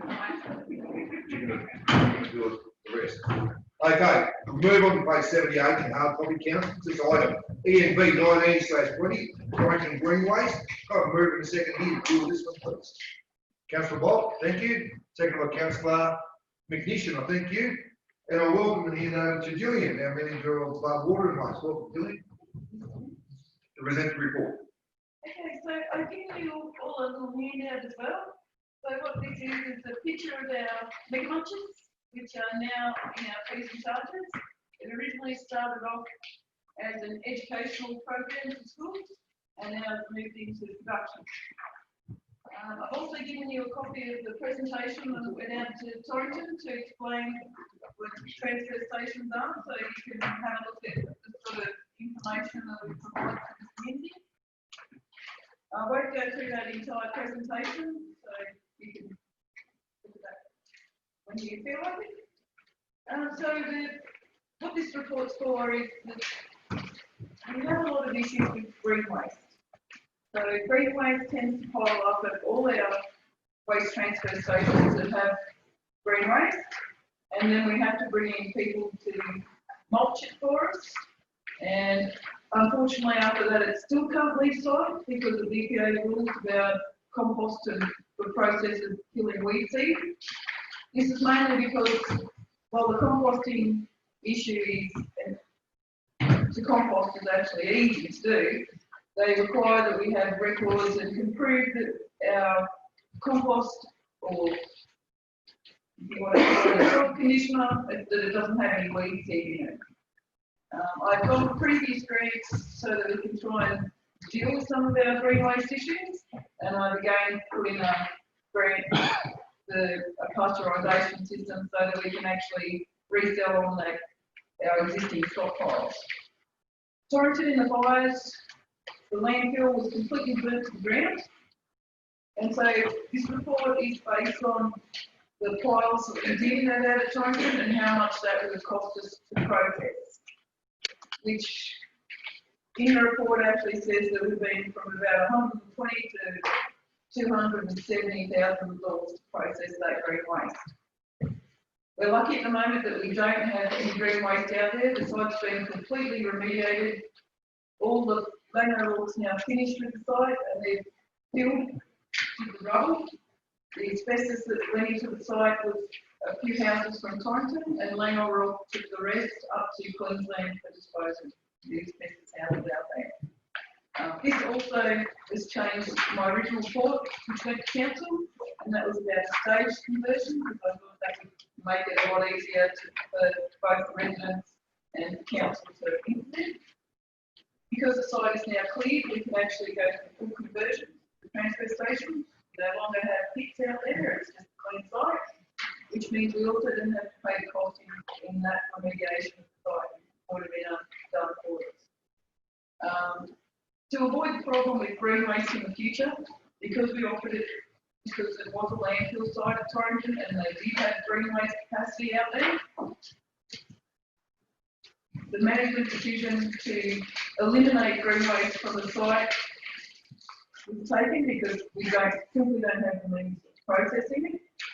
So this mega monster you see in the middle is what we propose to give the residents of Torrington. Everyone who's got a residential property can have one of these things, and it's estimated to cost us about $15,000, and we'll be able to not have those big costs associated with trying to manage green waste piles with no equipment. So that's basically the crux of my report. I do go on to tell you a little bit about that it's not going to cost us too much, and I have put in and you have to forgive me, it's a rough sketch diagram of what the layout of the new transfer station will look like. We've already got an embankment there, so the waste and recycling bins can be put up against it, so there'll be no problem with people emptying waste, because we do have an aging population out there.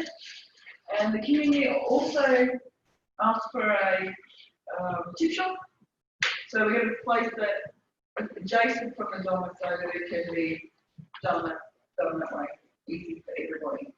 The site also shows a steel pile, so we'll still collect steel there, we just won't have the green waste is the option that we will do.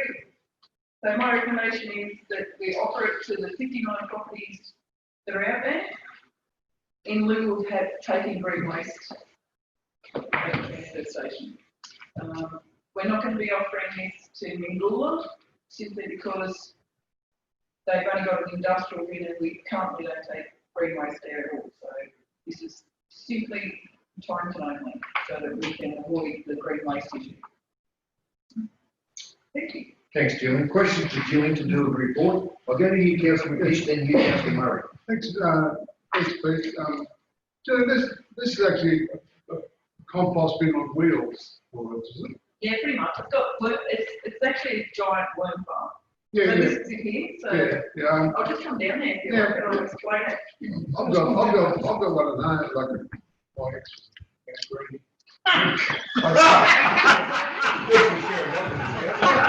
Compost.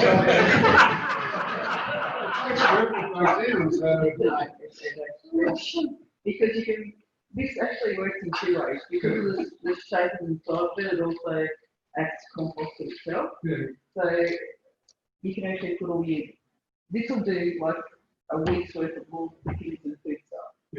And it's got a, this here, it's got a, you can put your shovel in, Yeah. and pull out your compost that way. So the idea is, the worms are about in the middle somewhere. So the compost stuff goes down and we put more in and it keeps going and you just keep shoveling them out. Okay, so it doesn't break down that quick. Yeah, That's fine. because of the size of it, really. Yeah. The way I do- Don't put up here and You put anything you like, whatever it looks like. Yeah, I used to put everything in. Does the worms get worked up to that? The bottom so you can. Chewing their way to the top. Yeah, so you can put that on like diluted and put on your veggies and stuff.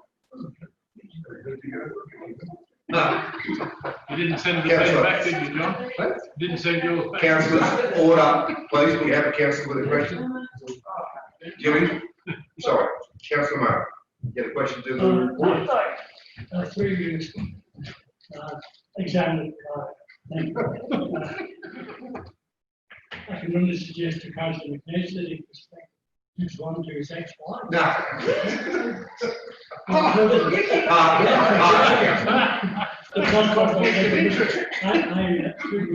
I commend you, Jane, on this because, as you know, Carrigan is an aging population and they will really. The other question is pasteurization of the waste. Is that expensive? Or the machine? I did get some quotes for that. It's probably, I got a quote for 2 trailers which take a ton each and about roughly 50 from memory. I'd have to double check that for you though. It's not an expense. I don't think so, because if we had a way of killing all our weed seed, then it opens up all that compost that we've got sitting up there, so that we can actually make a profit of it. That's the whole purpose of me wanting to do it, because under EPA legislation, it's not supposed to be site until it's treated. Thank you, Councillor. Any other questions to Jimmy to do with the report? Councillor Berry, yes? You can't keep enough heat into it at the dump here too. It's the regulations around it, because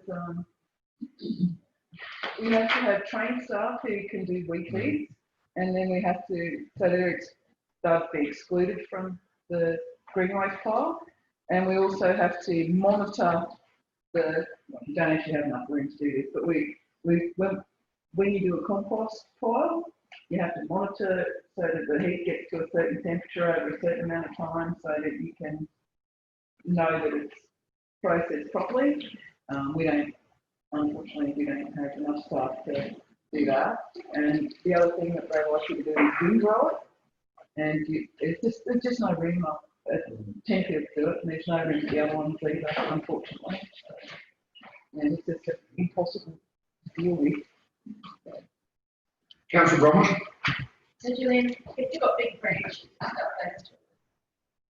It'll be of a certain size as you want. So they have storm and trees come down, it would be good. so that's up to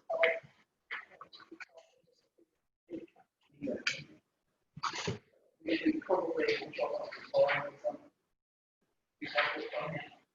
Yeah, Councillor Bob? Thanks, Mr. Mayor. Through you, Julian, thanks for the report, it's great. And the dollars you're talking about there, that's a no-brainer, but I mean, I had a worm farm, we've got that, but all my worms died, so I'm just wondering.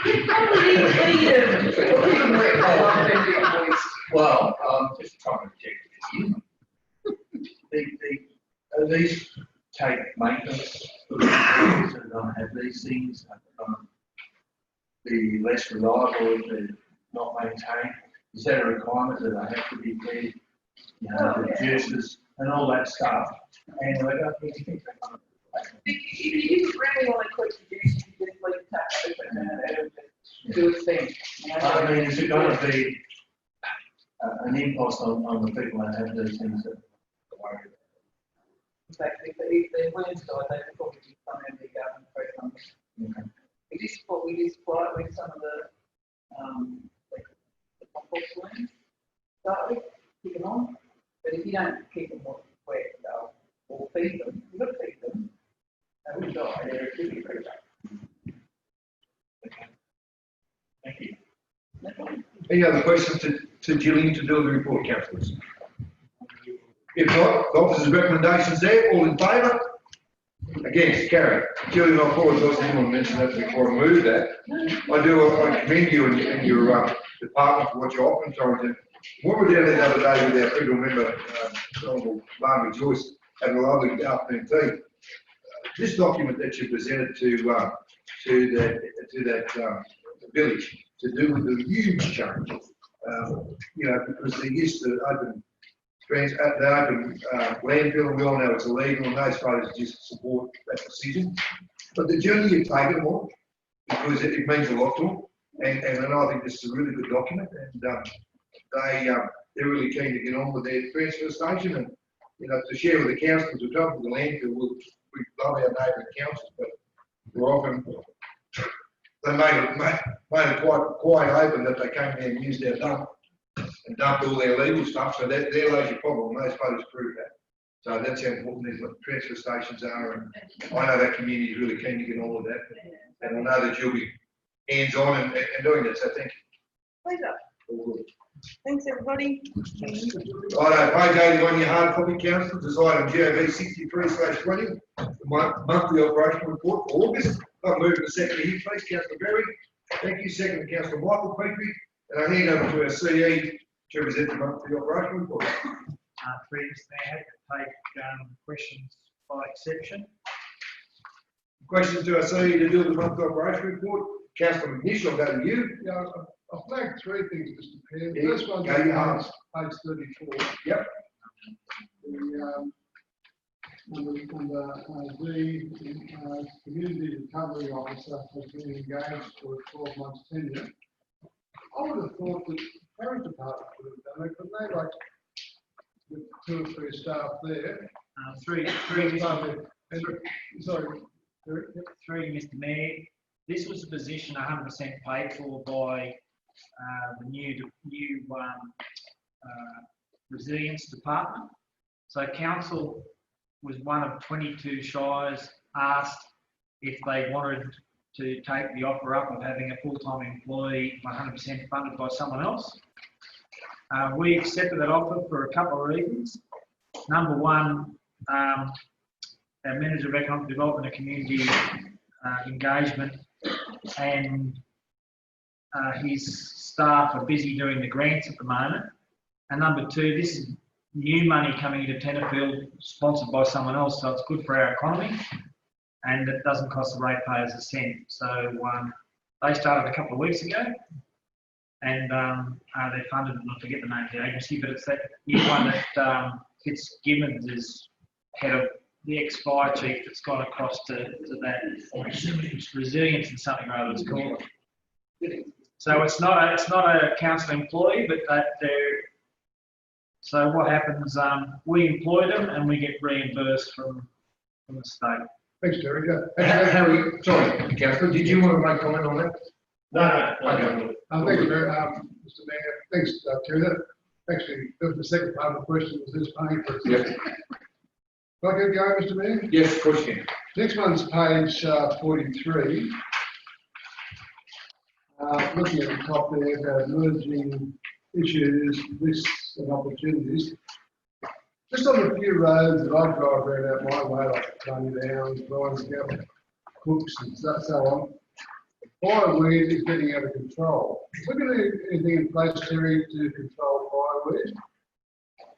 We all know that it can take over, and it's not fair to the landowners if they're trying to do their own spraying, and the cats on the road has got a lot of it. Is it very noxious yet? It's not anywhere, Rob?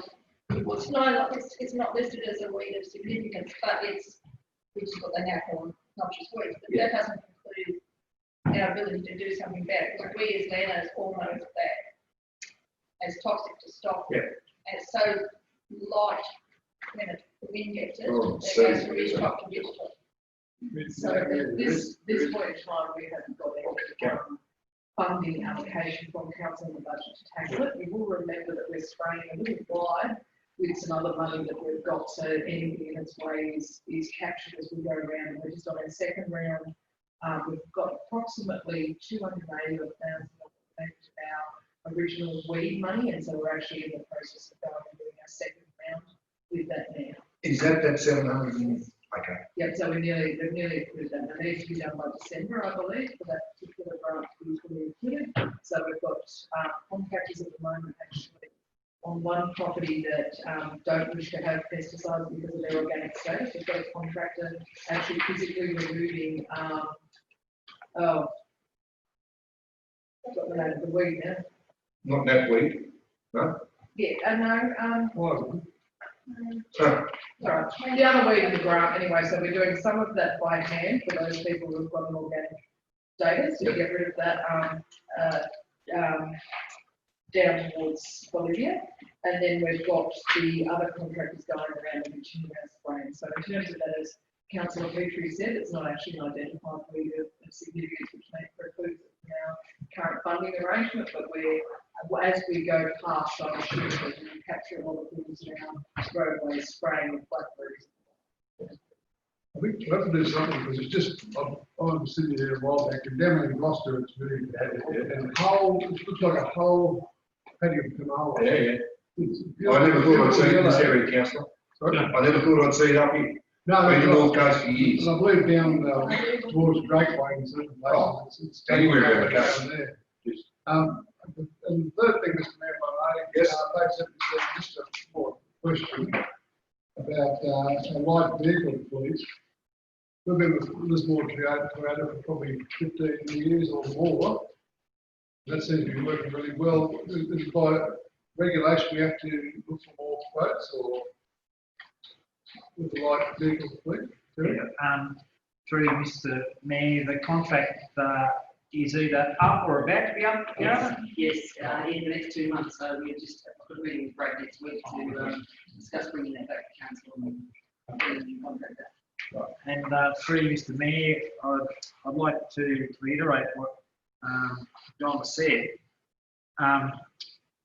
The litmus test isn't how much you pay for a vehicle or how often you trade in, it's how many cents per kilometre the vehicle costs. And our rate is either the lowest or the bottom 3 lowest in the state from what Brad worked out. It might even be the lowest by a few cents a kilometre. One of the best. It's one of the best, and you may recall that our manager of fleet won an award last year for excellence when he did his fleet management diploma, and that was one of the reasons why, because the fleet's been run very, very well. I wouldn't like to see the fleet rates go up, but basically we're going to get the whim of the market because on one hand we'd like to keep them low with Lismore Total. On the other hand, they may not wish to extend the contract. They might not even put another tender in, and then if they do, they might not be the lowest. So we won't know until we test the water on the market. But no, they're close to Tenterfield as well, which makes a lot of difference for us. We've been able to swap vehicles over without spending a lot of money getting them from a long way away to here as well. So Yeah, before we weapons Lismore Toyota, I remember a couple of things that came from towns and like that, more like Australia. And not ideal. And this way, they often centralise all in one spot. But at the time, people, they were commenting on what a great deal it was, and Tetterfield's guy was considered very lucky to have had such a good deal. Would be ashamed to, Yeah. maintain it. We've actually had the proprietor of Black Toyota saw the mayor and I about something else, I can't remember what it was, but it wasn't about motor vehicles. And I think Black Toyota owns about 5 Toyota dealerships, and they couldn't believe that Lismore Toyota were doing what they're doing, and they're a Toyota dealership that's 5 times bigger. So yeah, we have been very fortunate, and we did get a good deal. And I've got my fingers crossed that that they continue, but it's completely up to the market. And council, I do need to add that when those, we do turn those vehicles over and the low kilometres on them, they are sought after as a second-hand vehicle. Yeah. Because they've got those few on. Councillor Berry, you had a question? Yeah, Mr. Mayor, I've got one question. It's, page 44. Sorry, councillor, page Page 44. 44.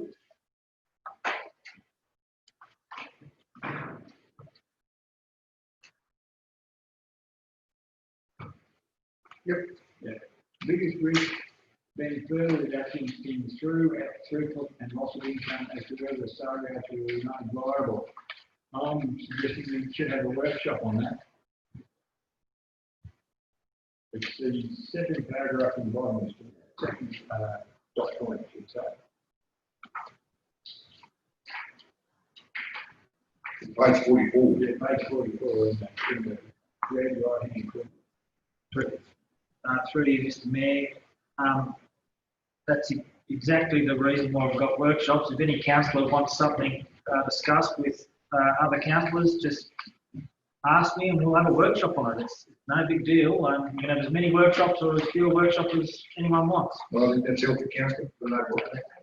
And just to answer a bit of that question about fire leak, Grants, I think said the others, one of their Grants friends said there is a biological control for a fire leak, but the government wouldn't release it because it also attacks the native fire leak. You have a question to do with the monthly report, councillors, to our CA. I'll go to you, councillor Sawyer, I'll go to you, councillor Bromwell. You've indicated, was it councillor White? I'll go to you, councillor Bolt, and councillor Murray. Councillor Sawyer. Thanks, Mr. Mayor, through you to the planning department. I'm just interested that we got a little bit of an increase in subdivision applications. Is that a direct result of our change of policy? Not that I understand. I will take advice from the planning department, should be somewhere behind me, but I think if we have an increase. Through Mr. Mayor, subdivision, obviously getting village area that would be Very good, thank you. Councillor Bromwell. just further that, I was just asked that council road crews can just regularly wash the vehicles so they're not spreading weeds from into clean areas. The car wash would be the place to do it. No, I mean, when they're out on the road with the grader. Yeah. Yeah, they're under that instruction. Grader, or the. No, station or something. it was, you brought to my attention with, to Mayoral Road and they've been watching it. Yeah, that's right, thank you. As they pick it up, the other thing on page 61, the garden beds, had lots of favourable comments about how pretty and colourful and happy looking they are. No, no, great job. And then the fact that we were getting it locked up with these, are actually turned at the right time. Would like to note too that the thistles that the chief executive brought to our attention have now turned into poppies. And I think that just vindicates our understanding of what they were, so that's. So you want to be applying horticulturalist. Councillor. That career streams out. Councillor Ray, get questions to do with the report? Order, please. Thanks, Mr. Mayor. Just page 18 on the tourism banner there. And maybe a question for Harry, I'm not sure, but the research project that spoke about with Kyoto Council and National Parks and some across the university, I was just wondering whether we could get a bit of an idea of what that actually, what initiated that and what that's about. Yeah, by all means, Harry. Through you, Mr. Mayor. Thank you, Councillor Rogan. Yes, actually that was an action that came out of the Tilma workshop that we had up in Brisbane. That they'd like to see that happen, so it's focusing on that region coming up the Carrot Valley, back up into and so they had that meeting a few weeks ago, and that's progressed quite nicely. So Yep. And through Climate Shire as well. So, and tourism benefit and their passes is quite. So that's going quite well, but we can give you an update. No, I was just interested, so can I just ask the same, what are they actually looking at? Are they looking at tourism opportunities or partnerships or? They're looking at tourism opportunities, they're looking at ways to promote that area. So it's a combination. At the moment, it doesn't have any funding there to actually to build on that stuff, but it's about getting the collateral together to have them see. Well, that'd be really good at that. Thanks very much. Councillor Murray, you have a question to do with the report? Yeah, through you, Mr. Mayor. Yep. I just want to make an inquiry about the DA that's given us. Yeah, page 51 of 489, Councillor. Yeah. This under Lodge, it's a project in Hollis Road. I presume it hasn't been a DA issue yet. The project is 70% almost finished. Well, it sits on applications for the development rights with council. Did you want to speak to that, Tomato, or? Yes, thank you, through this year, it's lodged in August, it's still under assessment.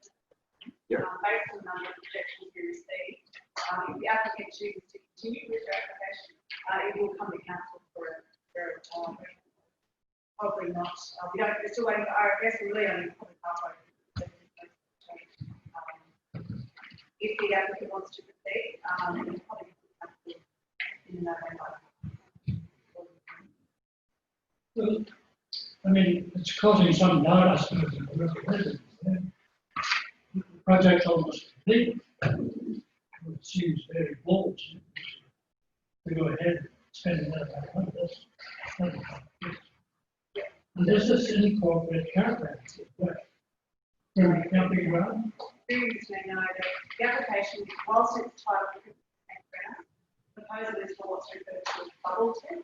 So they're like a clear tent. Two sites proposed, with a maximum of about 4 or 5 people. I understand, I haven't been to the site yet, for my site inspection, but I will be going there, but I understand that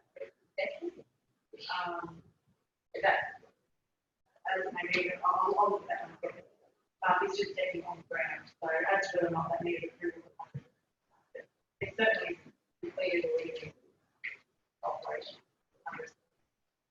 Councillor, can I offer you that and I've tried to drop this on you, it's CAM, you to make, because obviously you've been involved. Would it be appropriate, to workshop such things, because it informs us about what an applicant can do and can't do in the process?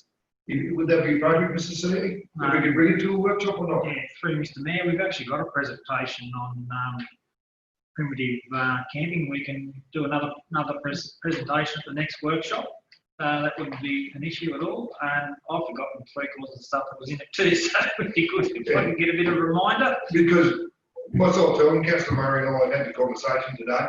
I've been receiving a lot of correspondence to do with this too. So anyway, we'll just inform us a bit. Councillor, are you happy with that?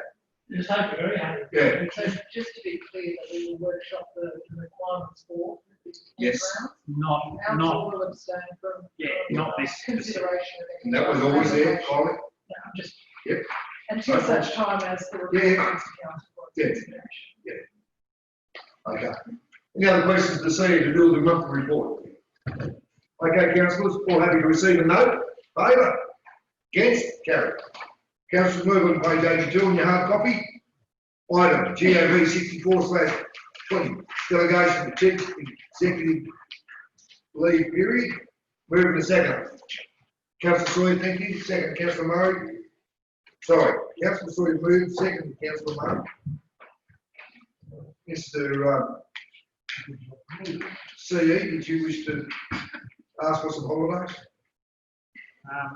Happy to accept questions by exception. No questions, that's good, look forward to working with you, Colin. Like to be qualified to have this job. All in favour of the officer's recommendation? Against? Carried. Page 84. Item GOV 65/20. Tenville Shire Code of Conduct 2020 procedures for the administration of the Code of Conduct 2020. Move the second to deal with this item, please. Councillor Bob moved, thank you. Second by Councillor Michael Petrie. And as always, welcome America. Manager of Customer Services, and I'll hand over to Eric to present this report. Thank you, Mr. Mayor. Through you. The purpose of this report is to advise Council that Tenfield Shire Council Code of Conduct 2020 and the Tenfield Shire Council procedures for the administration of the Code of Conduct are required to be adopted following amendments as issued by the New South Wales Office of Local Government on 14 August 2020. The current Tenfield Shire Council Code of Conduct and procedures for the administration of the Code of Conduct, as adopted by Council on 26 June 2019, resolution number 118/19, is based on the New South Wales Office of Local Government 2018 model Code of Conduct for local councils and model procedures for the administration of the Code of Conduct for local councils.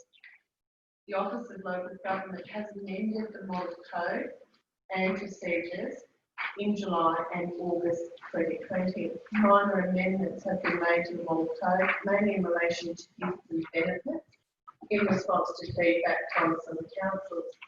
The amendments to the gifts and benefits provisions are: 1, lift the value of gifts and benefits that may be accepted from $50 to $100. 2, identify that items of a value of $10 or less are not defined as gifts and benefits and do not need to be disclosed. 3, identify the benefits and facilities provided by councils, staff and councillors are not gifts and benefits. And 4, remove the limit on the value of meals and refreshments that may be accepted by council officials, both staff and councillors, in conjunction with the performance of their official duties. Councils may keep the current limit of $50 or increase the limit to no more than $100.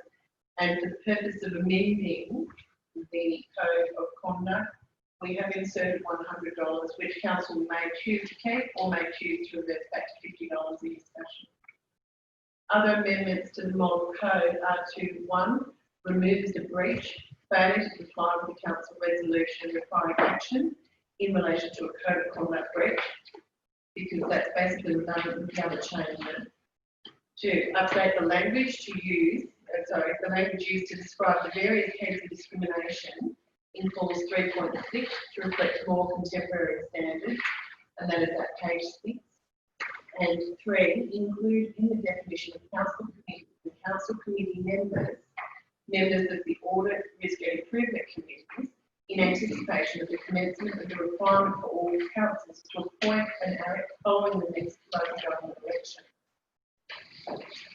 In the amended procedures, councils have the following options when taking disciplinary action against councillors for breaches of code of conduct under the new procedure.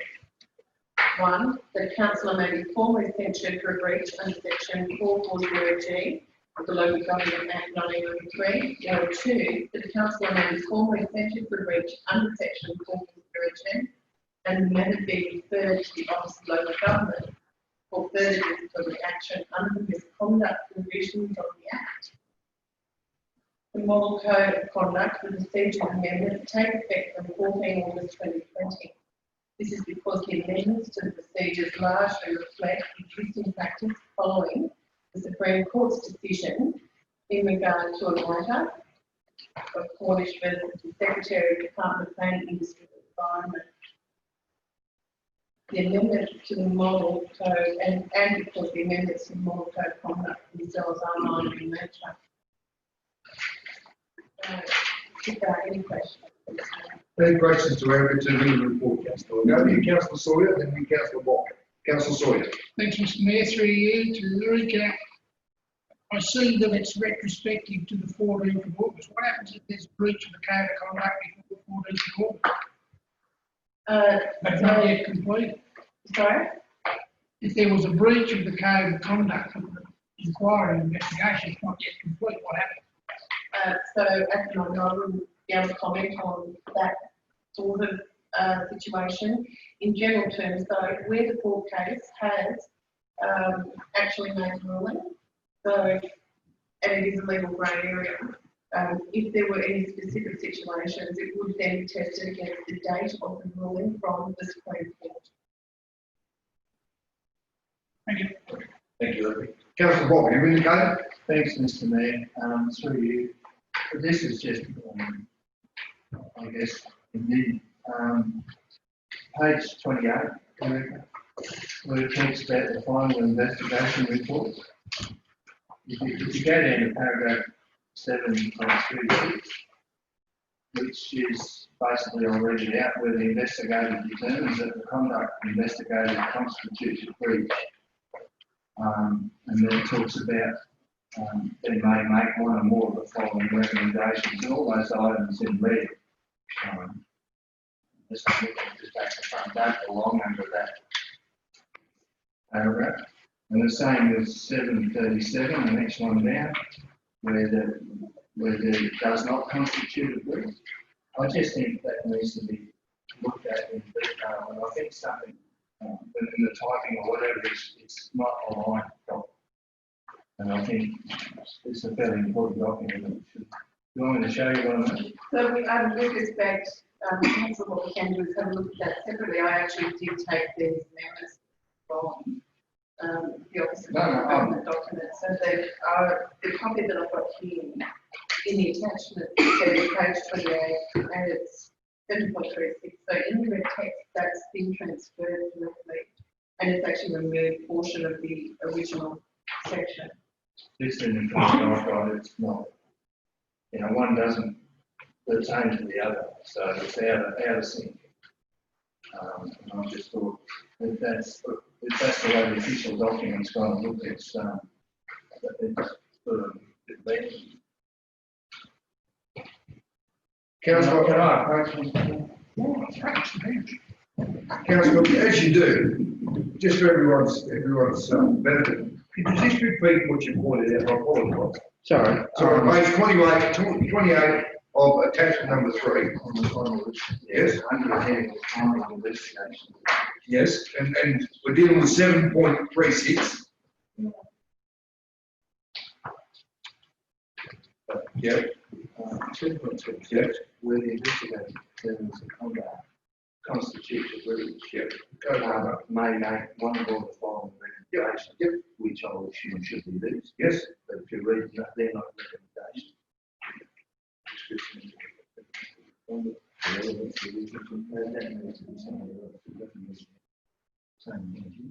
Okay. It's missed a long time. Okay, and that's probably an error on the source document, so that's. Well, good, I just want to point it out so that. Yes, because when we read it, I read through it. Okay. So we just put the other that's noted and you'll look at that. And we'll look at it and refer back to the Office of Local Government source for it. Thank you, Councillor. You happy with that, Councillor? Yeah. Yeah. Okay. Was there any other questions to do with the report, Councillor? To Erica? Councillor Brian Murray? This comes from the Office of Local Government. How much input has the local council? So, councillors, sorry, Councillor, through you, Mr. Mayor. So, in terms of the changes to the model code of conduct and the amount changes to benefits, so those requests came out for 2018 and 2019 for recollection, but I can find out exactly. And that information was sent out through the Office of Local Government, Melbourne, New South Wales, and the newsletters as well to councils, as well as the information being provided to councillors on the amounts that councils wish to set for determination of whether or not an item if you can or benefit. In terms of the changes to the by the Supreme Court. So once that ruling was brought down by the Supreme Court, the OLG is obliged to actually change the law in the councils and council staff are absolutely not saying that because it's determined by the court.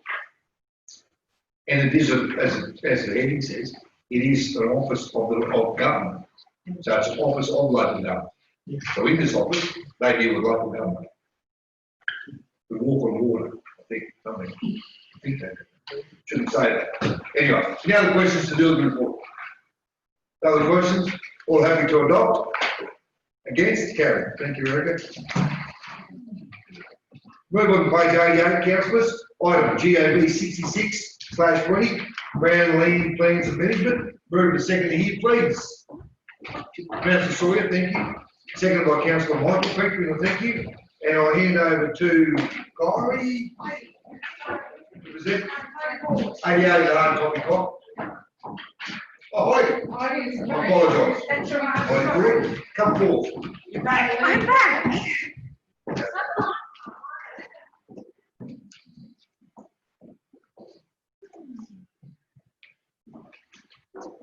Okay, so the purpose of this report is for council to consider the draft plan of management for Crown Land parcels managed by council.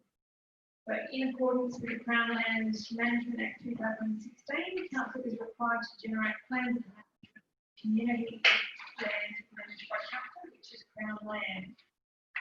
So you'll recall that we've been going through this process since July 2018, when we passed 22 parcels of Crown Land to manage. We went through a classification process and also a categorisation process. And from that process, we then formed the plan of management. So on the 3rd April, the Minister agreed to all the categorisations except for 2 reserves, which was the Drake Reserve and the Wallaby Creek Reserve, and they've been classified as natural areas. So these categorisations approved by the Minister have guided the plan of management, which have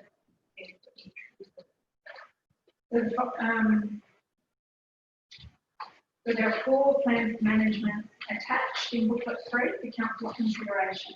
And once approved by council, these drafts will be sent to the Minister for approval.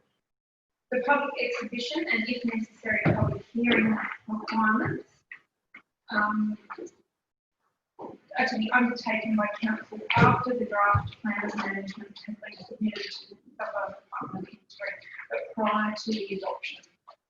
So if council is required to make any changes to the draft plan of management under the direction of the department, these changes must be reflected in the version of the draft plan of management on which public consultation is undertaken. If the public exhibition or hearing process results in any further changes to the draft plan of management, they will need to be resubmitted to the department prior to the final adoption. So the community consultation engagement, there's been quite a lot of stakeholder consultation, phone, site visits, meetings, email. Once the draft plan of management has been approved by the Crown Land, they're placed on public exhibition for 28 days and allowed for submissions to be made to council for a period of not less than 42 days after the date that they were placed on. So, council received a grant of $55,500 to prepare the plan of management, and these funds have been used to engage staff to carry out the works and the investigation associated training and to prepare plans. There will be costs involved with reviewing the plans. It's required that we review them in 10-year period, not more than 10 years. There will also be associated costs with the management of fire hazards in the reserves as council is the Crown Land Manager. There won't be any significant change to the asset management with relation to the reserves classified as sports grounds, parks and general community use, given that the council already manages these lands and the activities carried out. There may be some small changes to the management of the 2 lots classified as natural areas, being the Great Reserve or the Creek Reserve, and this would be in relation to weed and erosion control. But the impact on asset management. The legal and risk management, we're required to produce a plan of management in accordance with the Crown Land Management Act 2003 and the Local Government Act 1993. With councils already been managing these reserves, categorised sports grounds, parks, general community use. So no legal issues or changes to the council's risk profile. The categorisation of the 2 lots, the Great Reserve and the Creek Reserve, that are identified as natural areas, has the potential to change the risk profile. However, they are not specifically identified as to contain threatening or endangered species on those parcels, and have been subject to grazing in the past. The likelihood and consequence of any legal risk related to these parcels with relation to the environmental matter is low. The performance measures, as mentioned, the plans need to be reviewed within a 10-year period. So the recommendation is to endorse the plans of management and forward to the Crown Lands for approval prior to the compulsory community consultation. Thanks, Heidi. Any questions to Heidi to do with the report? Councillor Berry, then I'll go to you, Councillor Bromley. The natural area at Wallaby Creek, it's about as natural as this building. It's been, hasn't been grazed, as the report says, but it's overgrown. I think it got burned in the last fire, if I remember correctly, when I last seen it. It's one next to Mel Wine's place. Right. Right on the Thanks corner. for, because I did ask that question. Yes, Yeah. yeah. And that country has been over that much since white settlement. It's no longer natural. I really take offence to the natural areas when they're not natural. They're totally unnatural. I believe that we put forward the recommendation to have it, as listed as a parks area, Yeah. but it was refused by the minister. Yeah. So we're under I'm direction. just backing up what we said before. That's what I'm doing. Yeah. Thanks, Councillor. Councillor Bromley, you have questions to do with the report? Yes, thanks. Page 44, the Market Square, that Lions would like to add a barbecue there. Great. Do they put in DA to do that, or can we Included some discussions with the manager of parks and open spaces to determine where that would go. There's only the one challenge, I think we still have to organise a existing usage on that particular site and liaise with our neighbours just to make sure that that doesn't have any interruption. Obviously, we've got the childcare centre that's part of that. So sure. And then the other one, bottom of page 39, the last one. Access to power for the combined Lions Rugby Club's annual Christmas cow carnival. I think there's a cow, where cows, that's not there.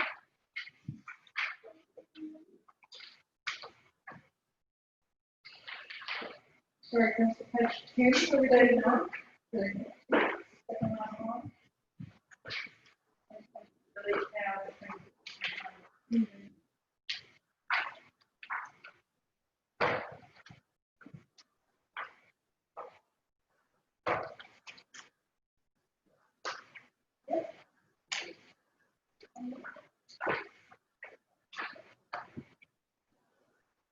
I apologise, Councillor. Which plan are you referring to? Say again. Parks, number Parks. 6, so attachment Yep. number 6, Bottom of page page 39, Yep. it talks about future development, use access to power for combined Lions for every Christmas annual Christmas carnival, delete the word power, can be a limitation, only one power.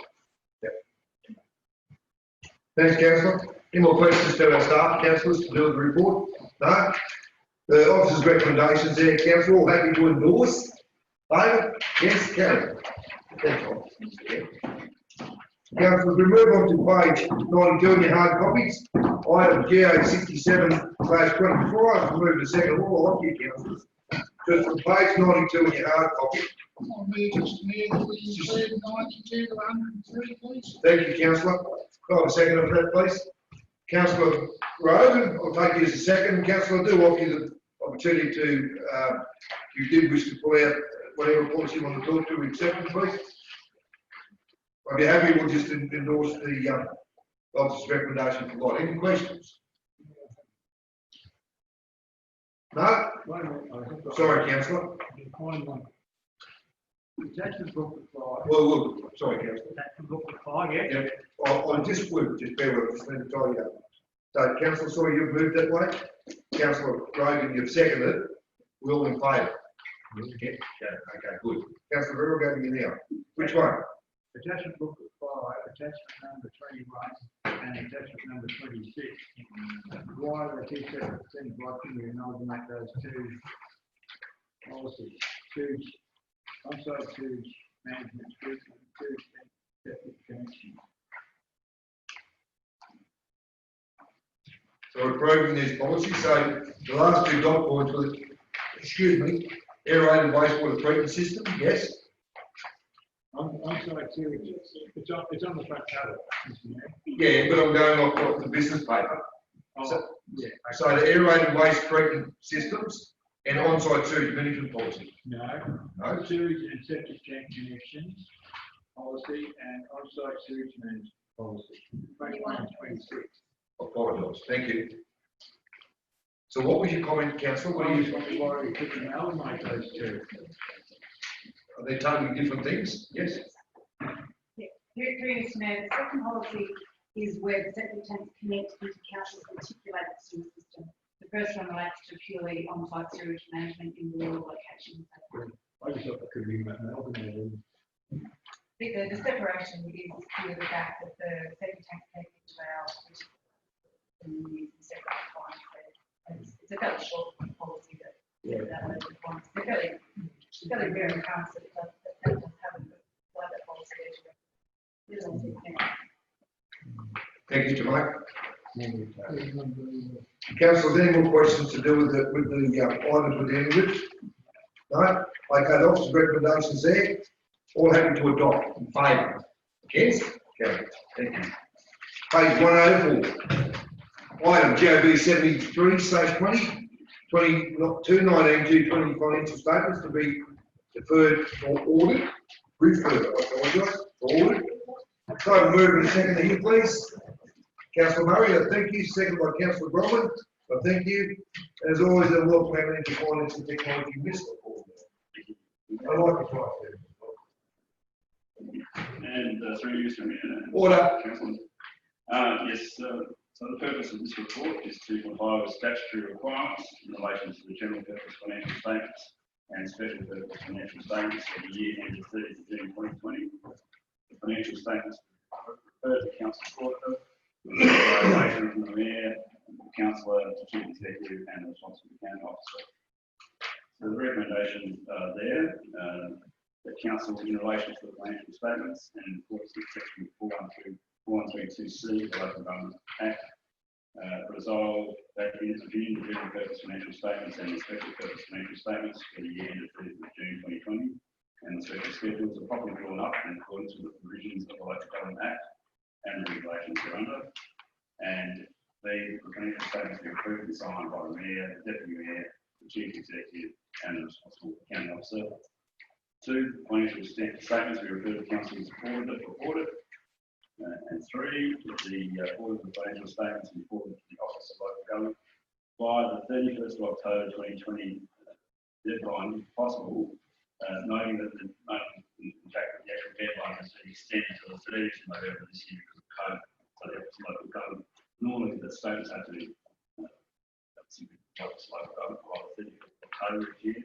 So this year, because of COVID, there's an extension to the 30th of November, but Council is still on track and endeavouring to meet the normal deadline of the 30th of October. And and that the chief executive officer will be delegated authority to place the audited financial statements on public exhibition from Monday, 2nd November 2020, if possible, or the soonest practical alternative date, if not.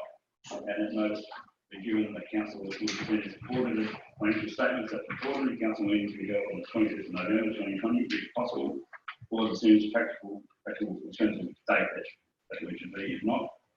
And 5, that the audited financial statements be presented at the meeting of council to be held on the 20th of November, if possible, or alternative practical date as determined by the executive officer. So that's the formal part of the recommendations to do with this report. The report has gone, the financial statements have gone to the Audit and Risk Committee at the September meeting to reports come to the council. As outlined, you'll note from the results, the draft result, and this is just a draft result, the state of action, minor changes once this has been audited, but the draft income statement recognises the profit of surplus of 5.999 million, 10.278 million in 2018-19, and that includes all the capital income. Once you exclude the capital income and contributions, the underlying deficit for 2019-20 was 340,000, compared to 831,000 surplus in 2018-19. And as I mentioned at the audit committee, it's been pretty reflective of the year that we've had as a council and as a shire as a whole. The drought affected our income considerably. The fires, there was money spent on maintenance and so on.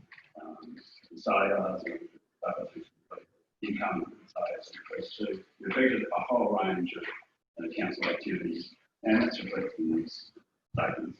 In effect, I think, to achieve the result, financial result that we had.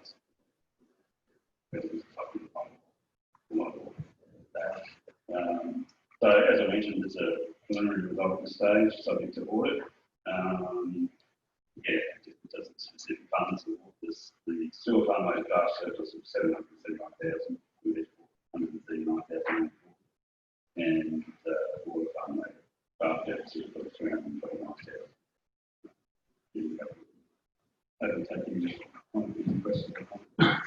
That's in a nutshell.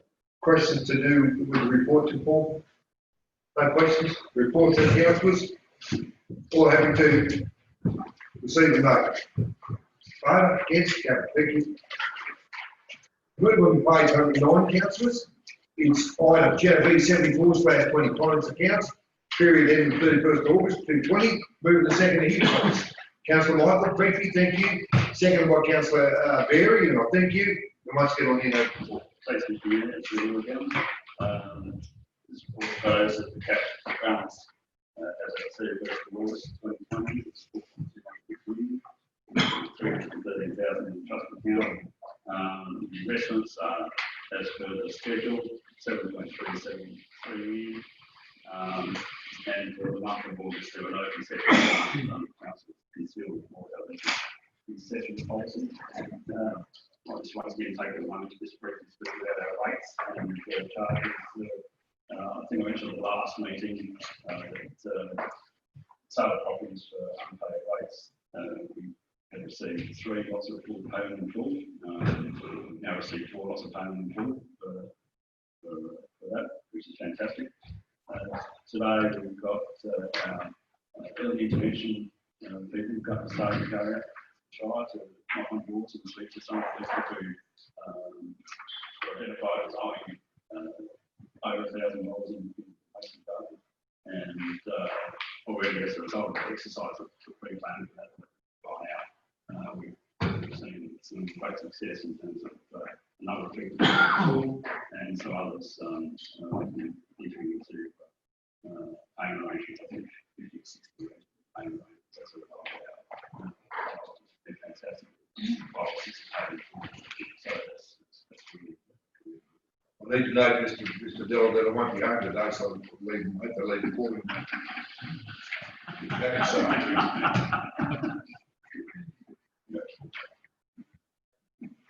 Any questions to Paul to do with the report, councillors? Report said happy to receive a note. All in favour? Again, carried. Page 112, item GB 75/20, capital expenditure report as of 31st of August 2020. Moving to second here, please. Councillor Sawyer, I thank you. Second, please. Councillor Murray, I thank you. And once again, I'll hand over to Paul. And thank you through again, Mr. Mayor. The report is there tonight, I'm taking questions. Questions to Paul? Report said councillors happy to receive the note. All in favour? Against? Carried. Thank you. Thank you, Mr. Dodd. Councillors, that's the end of our open reports. We move on to our reports from delegates and committees. 114 is your page. RC 21/20 to report to committees delegates Murray Darling Association. Councillor Sawyer being their delegate, you happy to move that way? Yes, thanks, Mr. Mayor. Second, please. Councillor Bob Ryman, thank you. Questions, councillors, out of respect as Councillor Sawyer is our delegate there. Questions of Councillor Sawyer to do with the report? Bill Murray Darling, used to speak to the report, Councillor. Too close to lunch. Did you speak to the report? Just briefly, Mr. Mayor, this is only the minutes of the last Regional 11 meeting.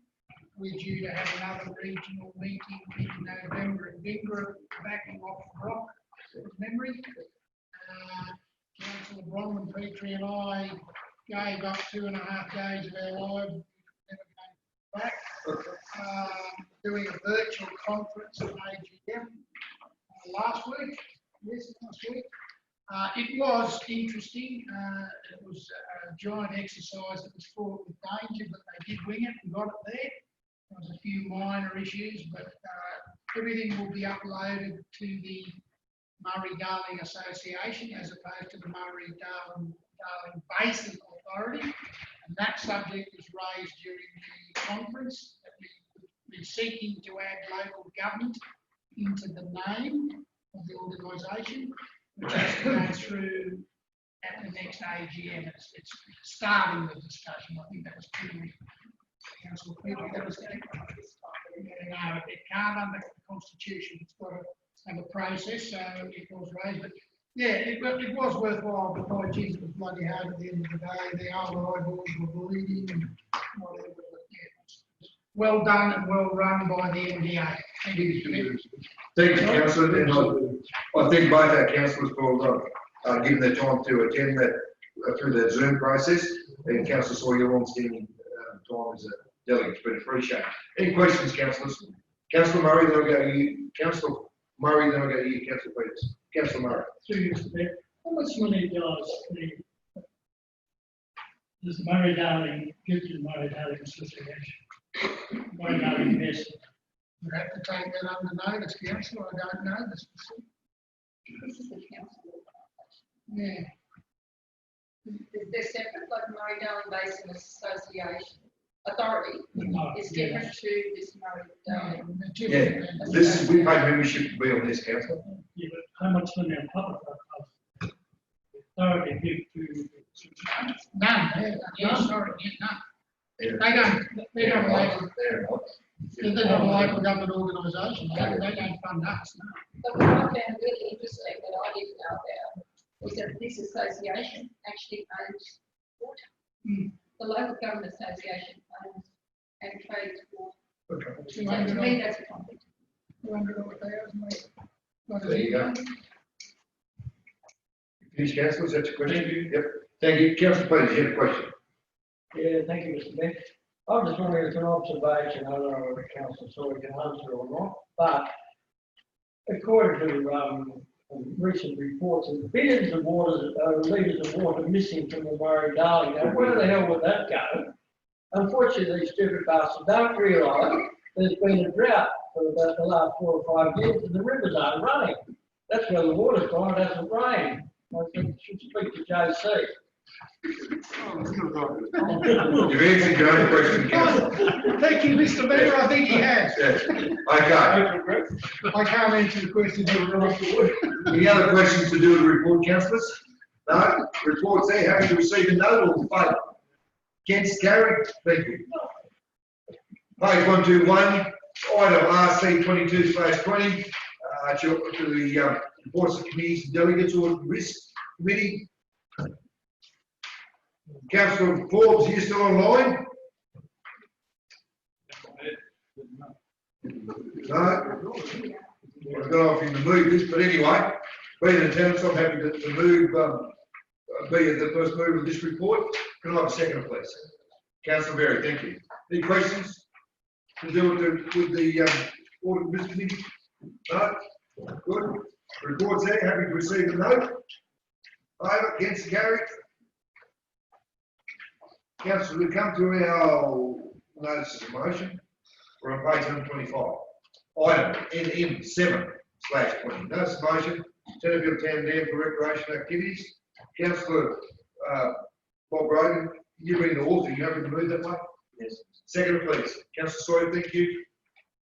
And I'll hand over to you, Councillor Rogan, to present your notice of motion. Thanks, Mr. Mayor. Look, it is fairly straightforward, but bear with me for a second. I just want to remind everyone that there is currently a real focus on potential tourism for our town and our shire and our region.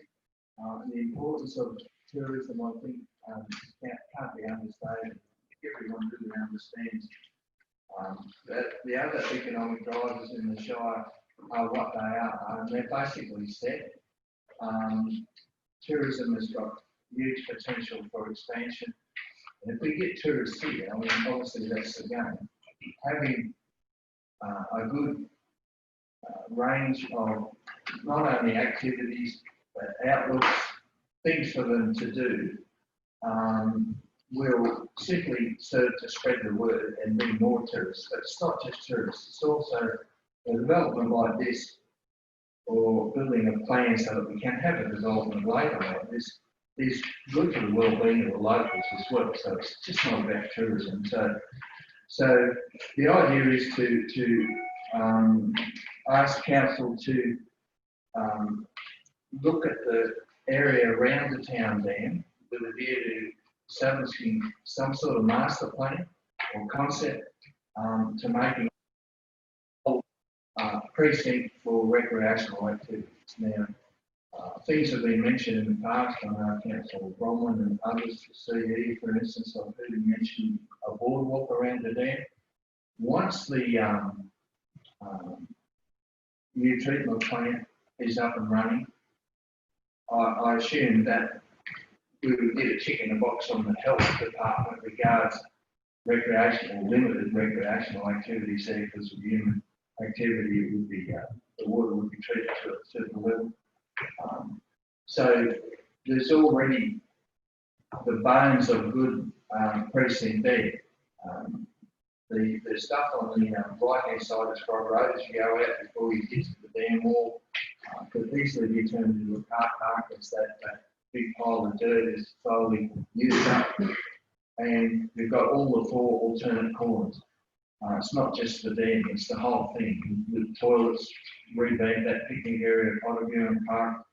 I just think we should look at the whole thing, look outside the box, and come up with a master plan. It's not about we need money now. It's not about we need a bunch of consultants like we did with the swimming pool to go and look at that and come up with a master plan. I believe the bones are there, can be done in little stages, and this is something that council could do. Maybe not the glossy plan itself, the paperwork, but certainly coming up with the actual what's needed there. I don't think we need consultants for it. I think we could do this without costing us an absolute fortune. So that's all I've got. Thank you. Thank you, Councillor. Councillor Sawyer, read a second. Give us a speak to the motion. Yeah, thanks, Mr. Mayor. I think Councillor Rogan's to be commended for formalising a motion to get something started that we've been talking about for some time. It's not new, but it is the first important step in formalising a process to make maximum use of a great asset we have out there. I'd make one comment under number 5 with kayaking. I suggest that we, with Councillor Rogan's approval, we put /rowing, because they are two distinct activities, and by not naming both, we're probably precluding the activity, and we'd have to go through another motion, so if Councillor Rogan's approval, I'd like to have that there. Can I just start it up, Councillor Rogan, you happy with that? Yeah, it's in the report, so. In the conversation, and just not stealing Councillor Sawyer's thumb, I thought it'd be great to see a sculling team to do the high school out there in the future. Yeah, absolutely. So you happy with that? Absolutely. So Chris, can we just put that in there? Beside number 5, as Councillor Sawyer's indicated? Just sorry, not to confuse Christie, that's not part of your recommendation, it's an item contained in the report for consideration. Well, why can't we put it in there beside kayak? No, what Kylie's saying is the recommendation is this here, the body of the report's missing rowing. We'll take that on notice and. I'm Council sorry. could choose to formalise that, with an amendment to include all of their proposed activities in the recommendation. Right. Through Mr Mayor, this is only the first start. There'll be many workshops with councillors, and I'd say the list will double by the time we get to the end of it. Apologise, Councillor Sawyer. No, you're right. Keep going. Yeah, so, as I said, it's an important first step in getting this whole process started. You can't send out grant applications until you've got your foundations built, and I congratulate Councillor Rogan on starting the process. Fully endorse it. Well, were these speakers against the notice motion? No, it is a notice motion. Did you speak towards the notice motion? I was going to speak for it, Mr Mayor, that was all. Yep. Have you taken comment, Councillor? Absolutely no against. And you, Councillor Bryan, then I'll put them up. We've been talking about this for ages. Council sort of said that we talked about before this council was formed, that we were looked at having fishing competitions, but as everybody knows, Department of Health got those things on the head, so look, I think it's a good step. I've talked to Bob a bit about. The plan is the first step. Yep. Councillor Bryan? I mean, Bob's also supported, as you know, I've spoken before about this being a whole new recreational piece used as a destination. And it does say suggested activities could include, so I mean, there's also be things like paddleboarding, canoeing, etc. But the other thing to remember in support of this is Ozfish, as we know, Michael Davey has very generously said that through his position in Ozfish, he's absolutely certain he can get us funding to put in a pontoon for that would particularly help disabled people access fishing in the dam, etc. And we've already got the archery happening on the other corner, and we've put in a proposal for the pump back on the other corner, as well as which Harry and Mark Cooper have been discussing perhaps putting a BMX track through Tenterfield Park in through the common as well. So it all links in there really, really nicely. So Okay, councillors, and just before we go to the vote, Councillor, well, timing could be better. It's at the stage where we're going to tender soon for the new water filtration plant, and that's all. That's it, and it's all. It's always been the case that the Department of Health come back to us and said nothing happening while the whole filtration plant's there. New filtration plant, okay. Show us what you got. All in favour? Against, carried. Page 127. Item NM 8/20, notice of motion, event for Tenterfield Mountain Bike Club. Come move and second. Yeah, I'm sorry, Councillor Rogan, you're the author. Do you happen to move that way? Second, please. Councillor Berry, I'll take you as a seconder, and I'll hand over to you, Councillor Bob, to present the notice of motion. Okay, thank you. Once again, I think this one, well, the report's there, but can I just point out that it's about timing as well, this one. Considering if we think back to the push towards mountain biking at the moment, and there is a group formed who have a common interest of mountain biking at the moment down. With COVID-19 and the economy taking a big hit, I think to try and get somebody here now, the next couple of months to run an event, to bring people here to showcase Tenterfield when it's at its best, it's been going in the summer, and this is a good way of doing it, given that there's a community focus on mountain biking at the moment. So the proposals there with the maps and the routes and all that is really just to showcase the sort of thing that they could look at doing. So the idea is to ask council to approach the mountain biking group because I'm not sure, 100% sure they're an actual club yet, or they might be. Because they were a week ago. And they can modify that, of course, they can take it somewhere else, modify the route, the length. But there's little recommendations in there of how council can be supportive of them. That's it, otherwise it's all, I think, Councillor Berry Green, second, give us a speak to the motion. Councillor Brady, I have to say, we're expecting to I'm sure the time this, the council people come out as far as the road and turn around and go back, but I'm sure if we have competition here, they'll be or an event. Any speakers against today's motion? No. Councillor? Yeah, my only comment is, fully supportive of the motion, but my comment, as I said before, is I'd recommend that Butterloo, Gold Rock, Basket Swamp area instead, because your normal event, you wanted to have wow factor, and up there you've got massive rocks, waterfalls, etc. And steep land, it's something that if we're really advertising it the first time, we want to have that people are going to go, yeah, that was nice, but we've seen better, we've got to have that wow factor first up. So but as Bob said, it's up to the mountain bike club what they want to do, but I would really suggest something on that better terrain on the east. Councillor Sawyer, did you? Yes, thank you, Mr. Mayor. Again, it's a wonderful step forward to get some momentum off the back of the Angry Bull situation. It's going to take a while to finalise it, and Councillor Reagan's right. If we get something up started now, we'll give those people that are talking about it actually physically doing something in the meantime. Council's copped a fair bit of stick for not being very strategic in their planning, etc., etc. So I say this is strike two in the fight back. Yeah, you have something else, Councillor, and then I'll go to vote. To add that based on one post, it's now up to 172,000 people have viewed it, and over 650 shares and 467 comments or something. So and there's lots of interest. So we do also have some nearly formulated mountain bike tracks along our existing national parks and the roadways. It would be good to be able to work with the tourism office or someone with the mountain bike compact to finalise some of those, and there's some excellent ones through state forests as well, because there's lots of questions saying we want to come to Canterbury now and go over your existing parks. Thank you, Councillor. Councillor Roden, did you want some closing comment to do with the motion? No, Mr. Mayor, just that there's little impost on council for this, so I just highly recommend it. Thank you. Before I go to vote, I do want to acknowledge, and I know you're supporting Councillor Roden, it's been order. Mr. C, you're involved in this. I know we always note that although you're not voting in, we employ you, but your involvement in this has been noted, so thank you. Okay, all in favour? Against? Carried. 134, councillors.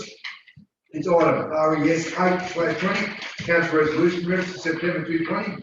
Guys, move second here, please. Councillor Michael Petrie. Second. I'm going to call you Mr. Petrie. Councillor Michael Petrie moved, second by Councillor Berry, and I'll hand over to LYC to present the resolution reference to September. Through Mr. Mayor, happy to accept questions by exception. Any questions to our CEO to do with this report? Giving the descriptive questions. Well, I just got to find when I'm done with my resolution register. you can have more. If there's no, councillors, if there's no questions, all in favour to note the status? Favour, against, carried. Councillors, at the end, you happy to continue on, once it's not here yet, we'll do our confidential part, so I can have a motion to move into confidential. Councillor Bromwell, please, thank you, second by Councillor Ryan Murray, and I thank you, all in favour? So, tonight, and we deal with